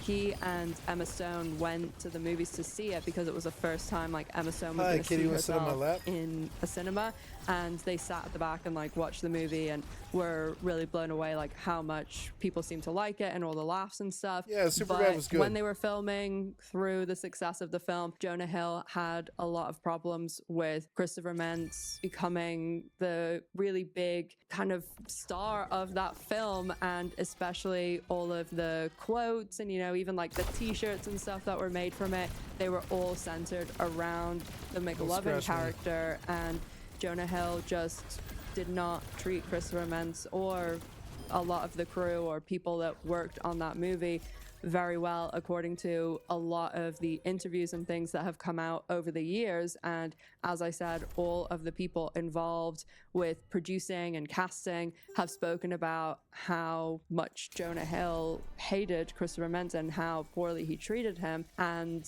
I mean, if that's what they're saying in interviews, I can't imagine what they're not saying in interviews. And not only is it kind of wild for your first lead role to say, don't cast this guy in your movie that you've been working on since you were 13, it probably is even more insane to say, fire this guy when you know the story behind the casting of Christopher Mentz for McLovin, as Allison Jones, who I mentioned just a minute ago, is the most incredible casting director, and she says that casting McLovin was the hardest role she's ever cast. I know I mentioned a few of Allison Jones's projects a minute ago, like The Office and stuff, but she has worked on so many incredible shows. She's even done stuff like way back, like Golden Girls, Family Ties, Fresh Prince of Bel-Air, Freaks and Geeks. She's done nearly all of Judd Apatow's projects, Arrested Development. She's done Parks and Rec, which is like one of my favorite shows. Of course, as I mentioned, The Office, which I also love.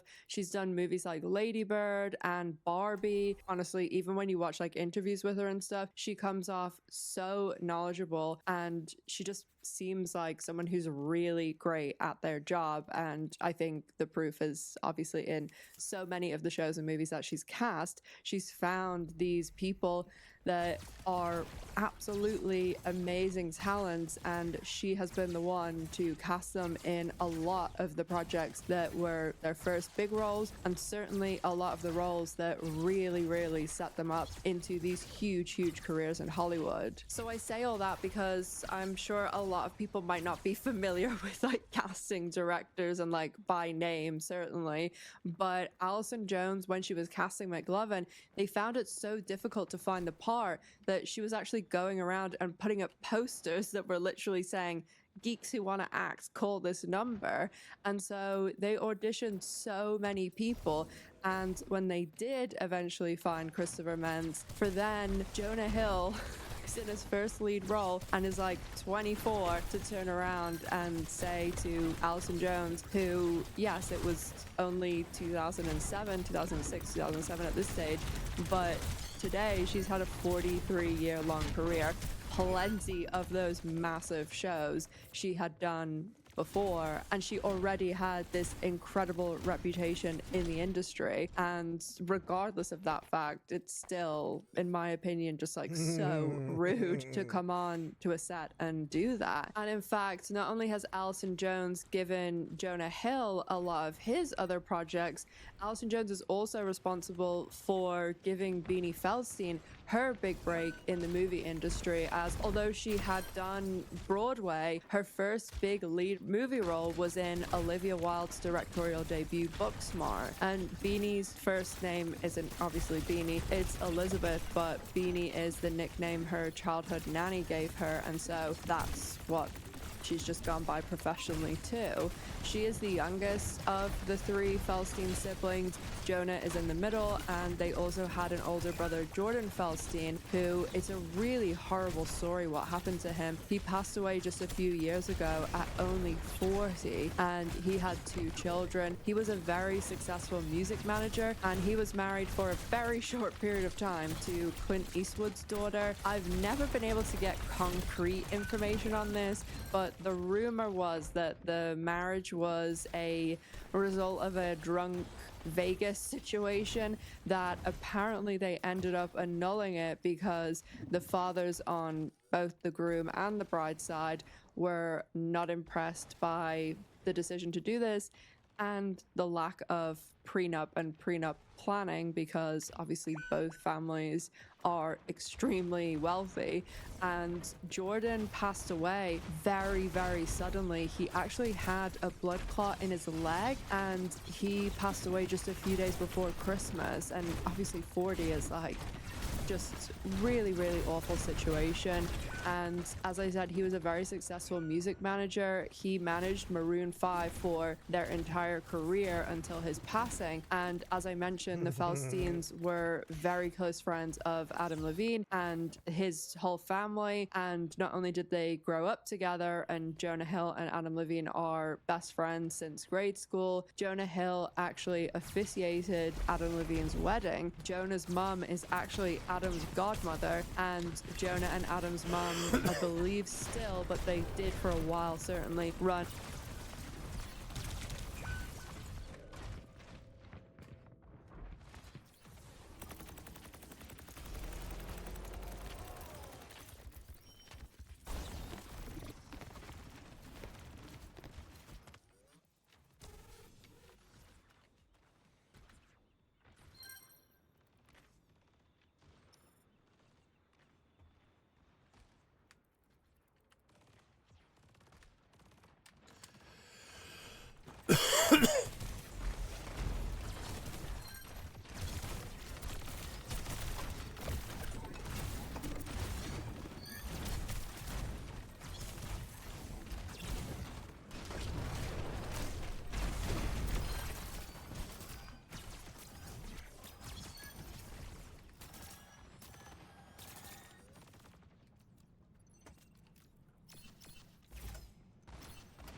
I didn't see 4 hits.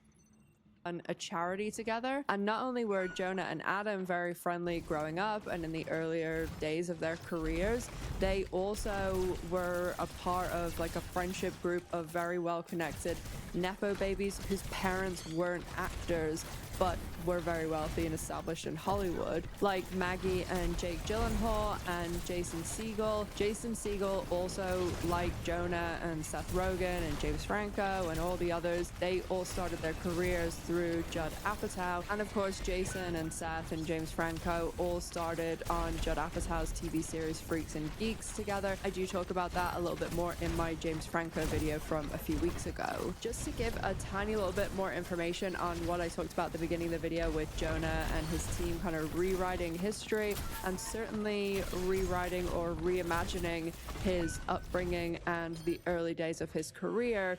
Of course, a lot of people in Hollywood do this, and certainly a lot of nepo babies. A lot of nepo babies seem to want to put out this narrative that they had this struggle and are just like everybody else, when that's obviously very far from the truth. And I also mentioned the rewriting of history because I predict that this is what's going to happen next month when Jonah comes back for his first project in over 3 years.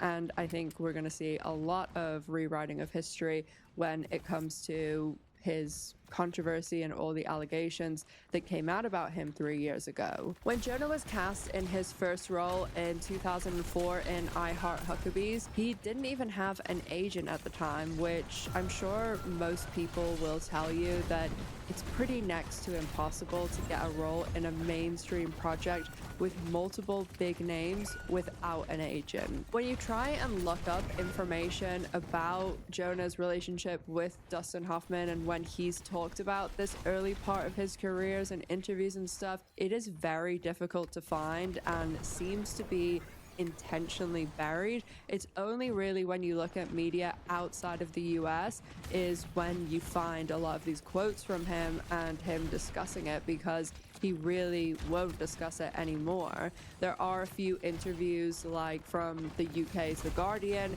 from over 15 years ago where there's a few little quotes that I'll put on the screen about where he does say Dustin Hoffman discovered him, but put a pin in Jonah and his team and PR manipulation for a little bit later in the video too. I Heart Huckabees starred Dustin Hoffman, and as I mentioned earlier, Jonah Hill at this point in 2004 has been friends with both Jake and Ali Hoffman for years and years, and he also goes on to date Ali Hoffman.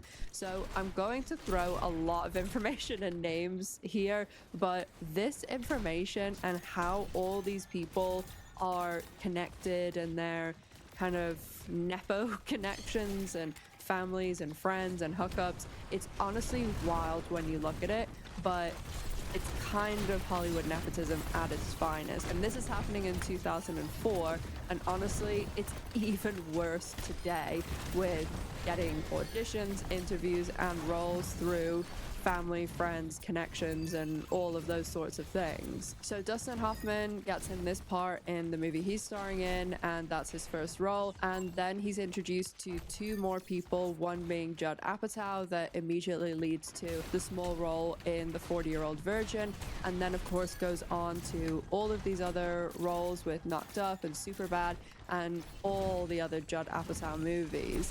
And it also leads to roles in things like Forgetting Sarah Marshall and Get Into the Greek, which he met Jason Segel and people like that through Knocked Up and 40-Year-Old Virgin and all of that. Now, along with Judd Apatow, the other connection that's made was to Adam Sandler, and this connection also led to one of Jonah Hill's first roles, and that was in the movie Click. And there are so many nepo babies in Click. Actually, all of the actors playing the different older versions of Adam Sandler's kids in Click, they're all played by nepo babies. Adam Sandler's character, Michael Newman, in Click has 2 kids, Ben and Samantha, and at different points in the movie, you see the 2 kids at different ages.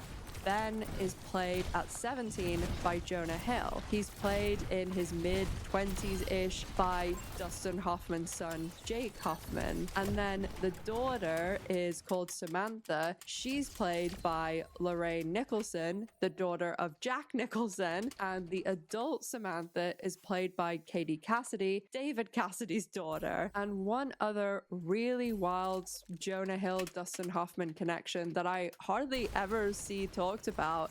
And this also involves James Franco, but it's not through Judd Apatow. This is to do with Jonah Hill and Dustin Hoffman's daughter's relationship.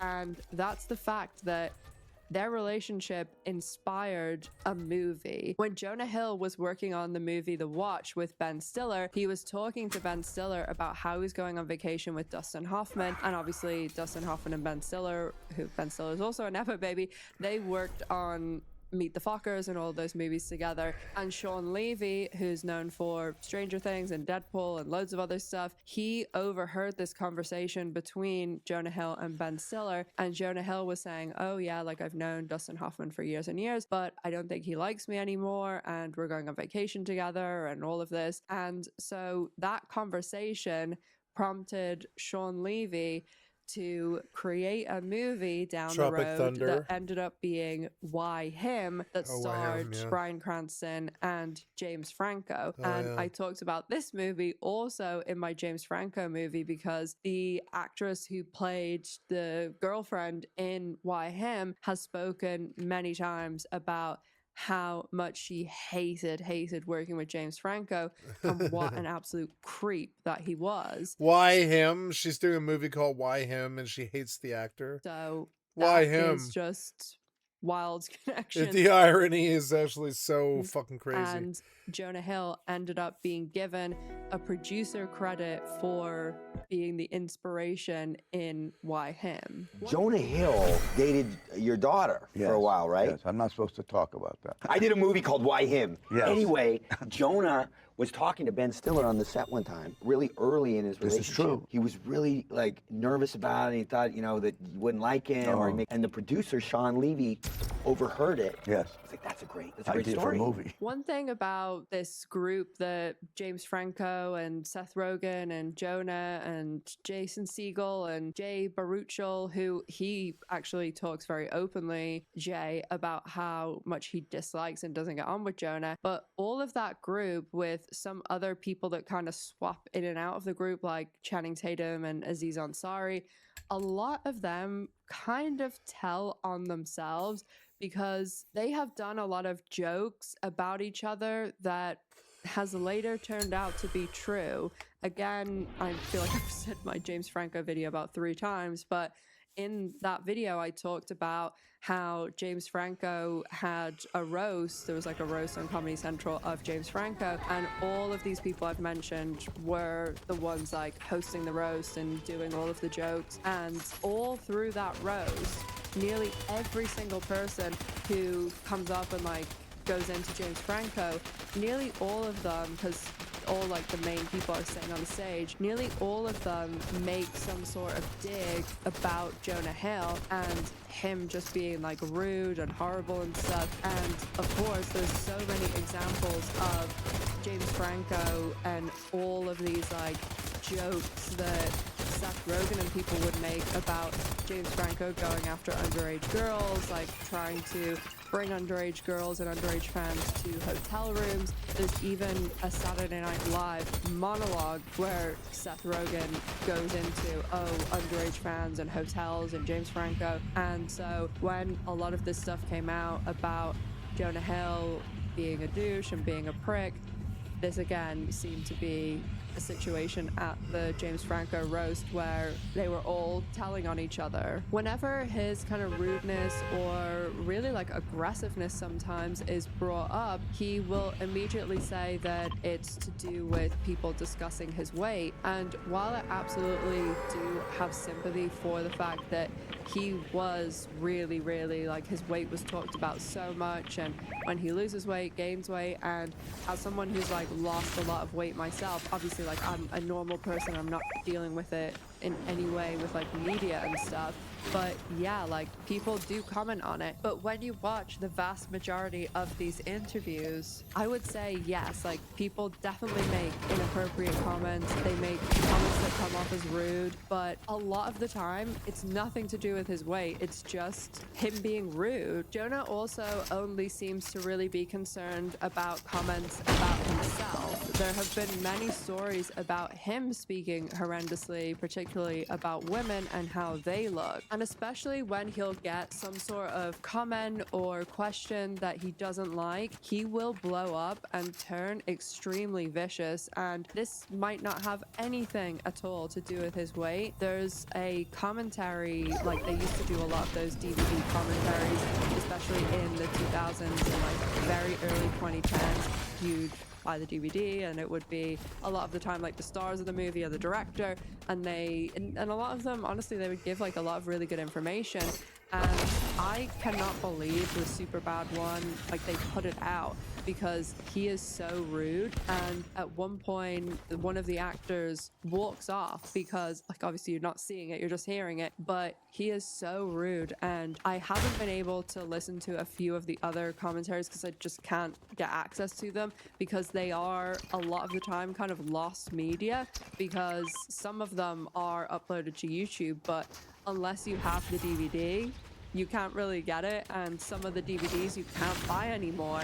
So a lot of these I've just like read other people mentioning them or talking about them even when they came out. And so while some of them I haven't like actually listened to myself, and yes, the people that I'm reading could be making it up, but a lot of the comments are from 2008, say, when the DVD commentary came out. So I can't really imagine that is what happened, but there's a lot of these commentaries where people have said, ooh, he came off like so badly. Or I think then when there wasn't so much publicity and so much social media and all of that, where you weren't, you know, you had this kind of distance between you and celebrities, especially in the 2000s. And so people weren't seeing so much about the behind the scenes, and you were seeing stars in these very curated interviews.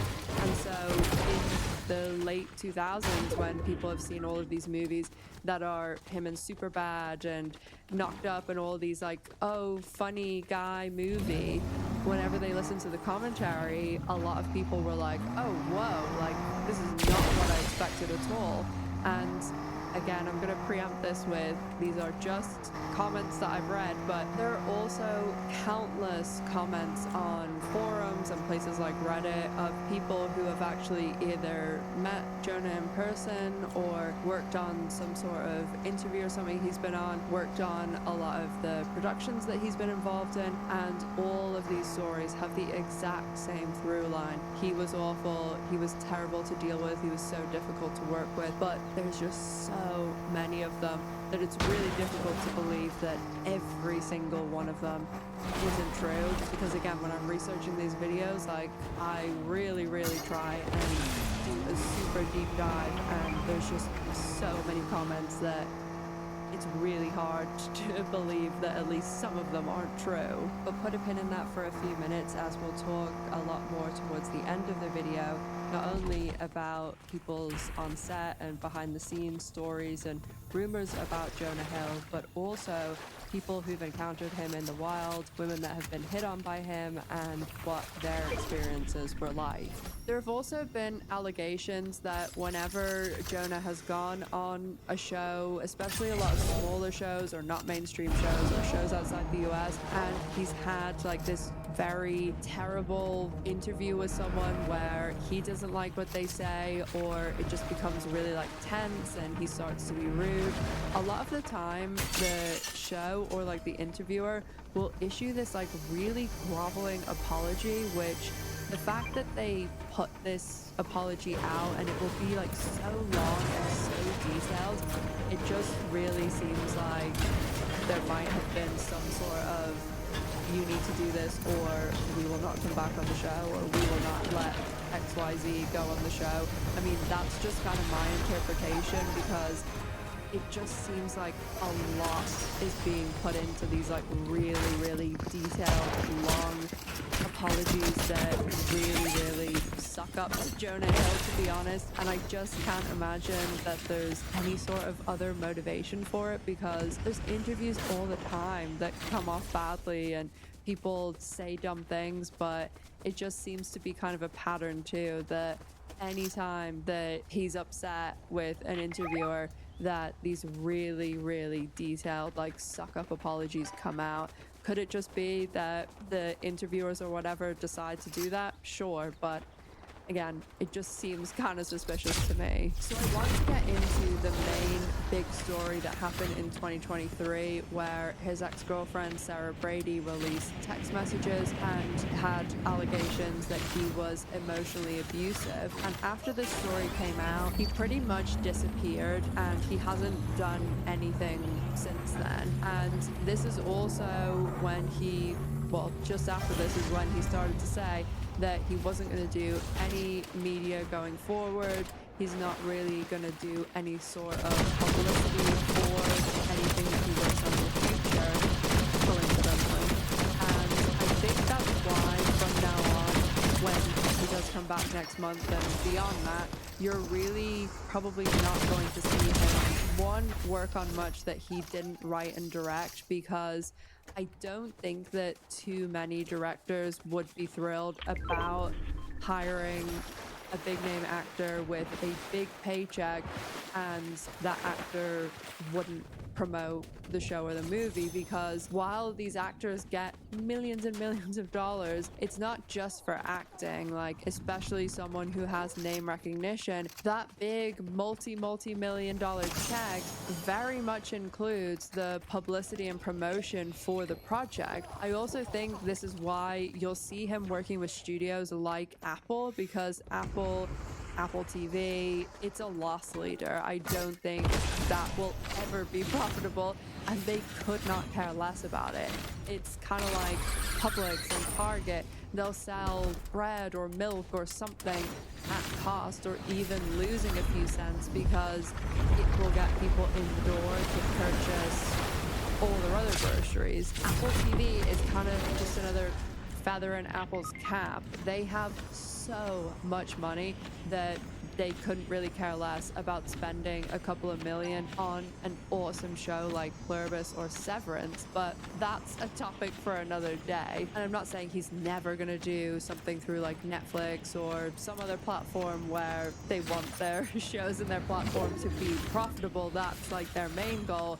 But I do think you'll see him much more on stuff like Apple and things, because again, they are probably the studio that's going to be more in line with being like, oh, okay, yeah, it doesn't matter if you don't promote it that much, show up to the red carpet, take some pictures, we're fine with that. And I did just think I should add the fact that, like, he probably, if he went to like a Netflix or something, he might do it in an ensemble show, where if he's doing it with 5 other people or even a larger ensemble, then him not promoting the show wouldn't be as big of a deal, because everybody else would go and do all of the press tour and all of that stuff. So just to very quickly close the gap between Moneyball and the allegations, Moneyball was 2013 when he really started to get a lot of recognition outside of comedy, and he got his first Oscar nomination for that. The same year as Moneyball, 2013, is also when he started to move into writing. He did 21 Jump Street that he starred in and wrote, and that was with Channing Tatum, who I have to do a video on him soon because I have so many stories about him and some very strange connections. But 21 Jump Street went down pretty favorably. I actually was managing an AMC Movies when that came out, and I remember that it sold really well in Tampa anyway, where Channing Tatum's pretty popular because he's from Tampa. But that movie did do pretty well, especially for like a reboot. And along with Jump Street and Moneyball in 2013, he also does This Is the End with all of the Apatow guys, and that Channing Tatum's also in that with him. And that movie is also, a lot of people say, a movie that they all tell on themselves because they play kind of themselves and they don't come across the greatest either. I do talk about that more in the James Franco video because of all the Emma Watson stuff.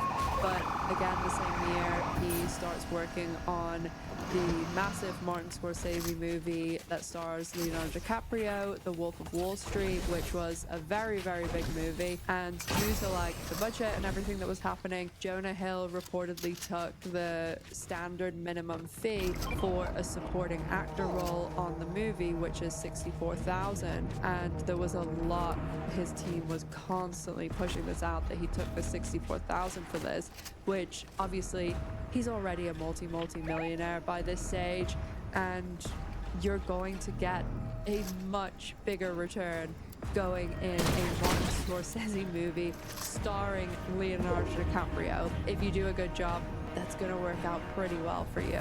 Jonah received his second Oscar nomination for The Wolf of Wall Street, and over the next few years after The Wolf of Wall Street, he mainly did voice work and started to go into writing. He did things like the Lego movies and Sausage Party and the sequel to Jump Street, 22 Jump Street, and he was also credited as a producer and a story writer on Why Him that I mentioned earlier, that came out in 2016. Also in 2016, he stars in the movie War Dogs with Miles Teller, and the poor crew that had to deal with them on that movie. You'd be pretty hard pressed to find two people that are starring in a movie together, and they're kind of the predominant main acting roles in that movie. There's not like a massive ensemble cast, and they have both terrible reputations and terrible reputations for how they treat crew and production staff. War Dogs is actually based on a true story. Ephraim was an arms dealer and he ended up going to prison, and when he was in prison he met a career criminal who did like millions and millions worth of mortgage fraud called Matt Cox, who's actually a Tampa YouTuber now, and there was a big like lawsuit over the book and things. I'll link Matt Cox's channel in the sources because he talks like all about this and talks about the story and stuff, but he actually committed like millions worth of mortgage fraud, went on the run for several years, and the woman that he went on the run with, this woman called Becky, she actually used to work with my dad, which is like so weird. But anyway, that is just like a funny aside I wanted to mention. But after he did War Dogs and Why Him in 2016, he mainly just did like voice work and some little bits of writing for a few years. There wasn't really a big significant role until 2021 when he did the very anticipated Adam McKay movie called Don't Look Up. And this movie has an incredible cast list. The main stars are Leonardo DiCaprio and Jennifer Lawrence, but insane how many people are in it. And Jonah Hill plays the son of the president, and the president is played by Meryl Streep. After Don't Look Up, which was on Netflix in 2021, he then did a documentary on Netflix in 2022. The Netflix documentary was called Stutz, and it was about his therapist. There was some positive reception towards this documentary, but I have seen far more criticism for it, honestly. A lot of psychiatrists and therapists and psychologists criticized Stutz and Jonah Hill for just a lot of the way that the therapist relationship was portrayed. And Stutz also claims throughout that he created this new kind of therapy, but that therapy has been around for a very long time and practiced by many therapists. A lot of people also said that they thought that this documentary kind of crossed a lot of boundaries and thought that Jonah Hill came across incredibly self-centered and to be pretty manipulative. And this documentary became an even bigger talking point later that year when his ex, Sarah Brady, released the text messages between them and a bit of her story about dating him. I will link in the sources Psychology in Seattle, Dr. Kurt Honda's videos on Jonah Hill, where he talks about the documentary and also about these text messages. There's two videos that he did, like a part 1 and a part 2, and he, from a psychologist standpoint, talks about What? Documentary, and I just thought it was really interesting, so I linked both of those in the sources below too. When Sarah Brady posted her text messages with her ex Jonah Hill, she did caveat it by saying that she felt as though he was being emotionally abusive, controlling, and was showing narcissism in the messages. And Psychology in Seattle and other practitioners that I watched videos on, a lot of them did point out certain things in the messages that come across as controlling, but many of them did shy away from the narcissism label. But as I said, those videos are linked down below if you want to watch like the full thing with all the context. But we are going to go over the messages now and just highlight a lot of the major things that most people kind of zoned in on and had issues with whenever these messages came out in July 2023. Ms. G has been kind enough to lend us her iPad to read these messages. Originally, I got this iPad for doing things like thumbnails and working on the channel, but Ms. G has decided it is now her iPad. I will put a little clip in so you can see how enthusiastic she is about her iPad. Get him, get him, get him. Get him. Oh! He fell off the couch. So just to give a tiny little bit of information about Sarah's background and how they started dating, and I will give a little bit more context and information towards the end about kind of what's happened between these messages coming out in July 23 to now. But Sarah is a professional surfer and a surf instructor, and I believe at the time in 2023 she was in law school, and based on what I can see from her Instagram, it does seem like last summer in June 2025 she did graduate from law school. She and Jonah Hill ended up dating because she had posted a picture online of her surfing. You know, she'd get sponsorships with certain companies and brands and things like that, and they didn't know each other. He sent the picture that she had posted to her in direct messages and did like a heart eye emoji, and they started talking, started dating from there, and they dated from 2021 to 2022, so just under 2 years. I will post, of course, all the links to the pictures and things like that and the stories if you want to see like the full thing, because there's lots of images and comments and things like that you get more of the full context looking at all the pictures.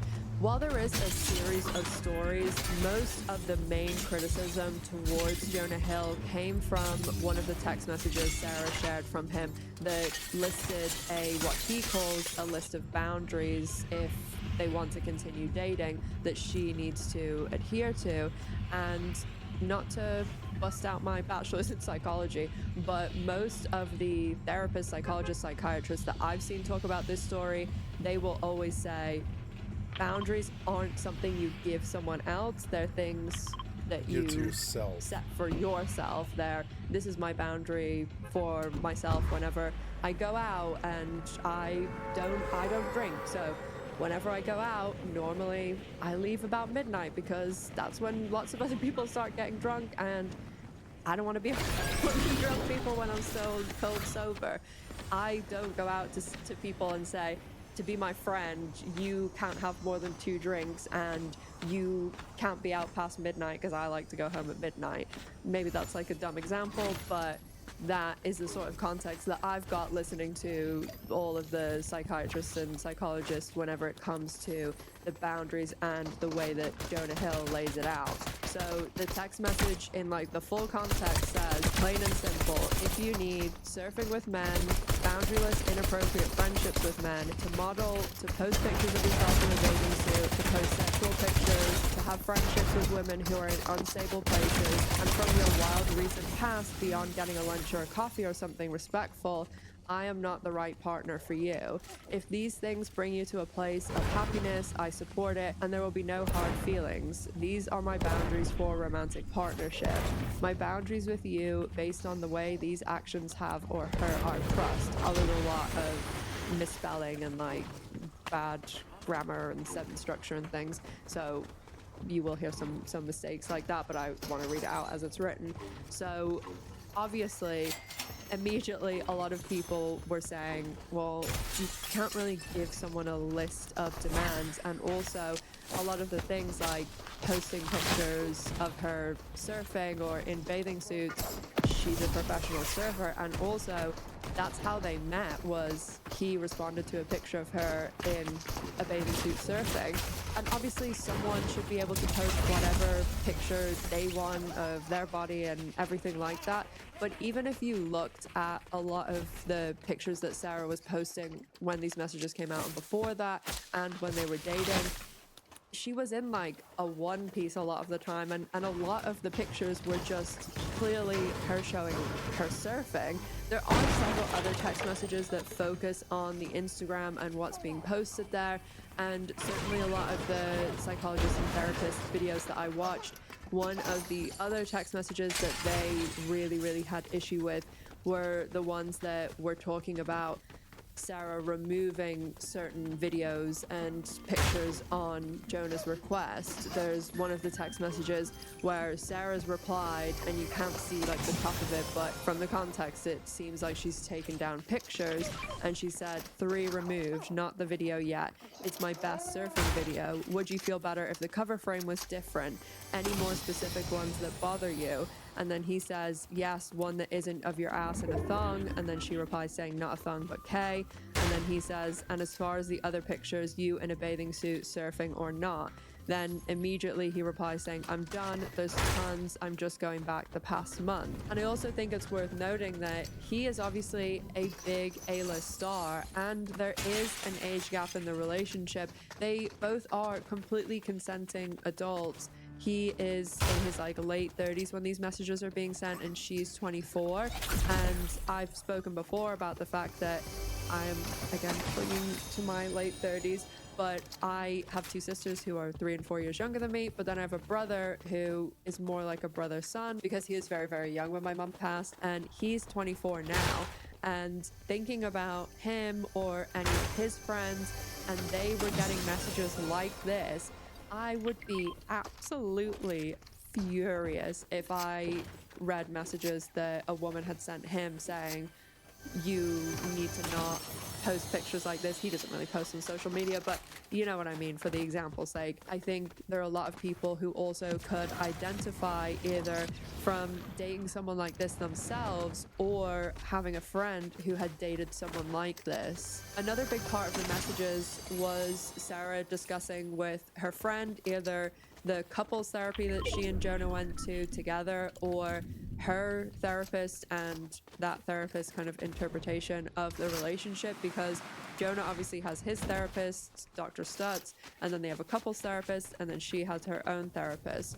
And there's messages that she shared with her friend where she's kind of discussing what the couple therapist had said about if a man approaches you when you're surfing, that you just need to paddle away and say, I'm going to talk to my boyfriend. And then there's a part where Jonah and her are having a conversation about her therapist, and Jonah's messages say, I love how your therapist thinks I suck. New message, I literally am the best boyfriend. New message on earth. And not saying this is fact, but usually if somebody is crowing about what a basic boyfriend they are, what an amazing this or that they are, that's usually a red flag in my book. But that's just my own personal opinion. But I would be very interested to know what people think. I do want to note that Jonah Hill has never discussed these. He's not said anything about them. The one other thing that we're going to touch on next, he has actually come out with regrets to come out and issue a denial. Hi guys, editing out here. I just forgot to mention one thing.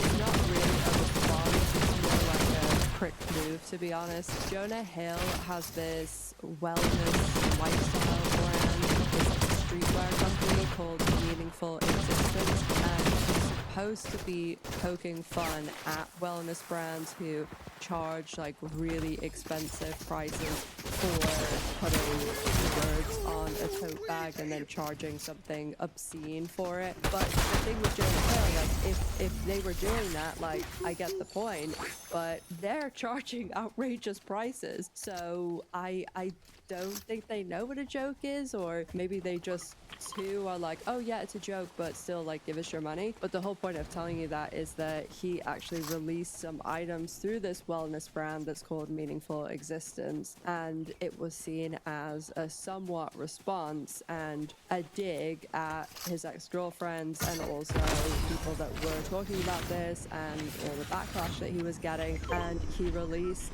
tote bags and hats and other items that had complete unrelenting control on it, which not the greatest look when you have had ex-girlfriends come out and claim you are controlling, emotionally abusive, and a misogynist, but apparently he just really needed to get a dig in. I would be very, very interested to hear what people think about this in the comments section, but just wanted to add that in because I did think that it was, again, something that just seemed to indicate his character. But let me know what you think. And back to Past Me. This story, when it happened in July 2023, he really hasn't done anything since. This new project that is coming out next month in April, Outcome, is with Keanu Reeves and Cameron Diaz. And because this is the end, well, towards the end of the video, I will tell you the first time I ever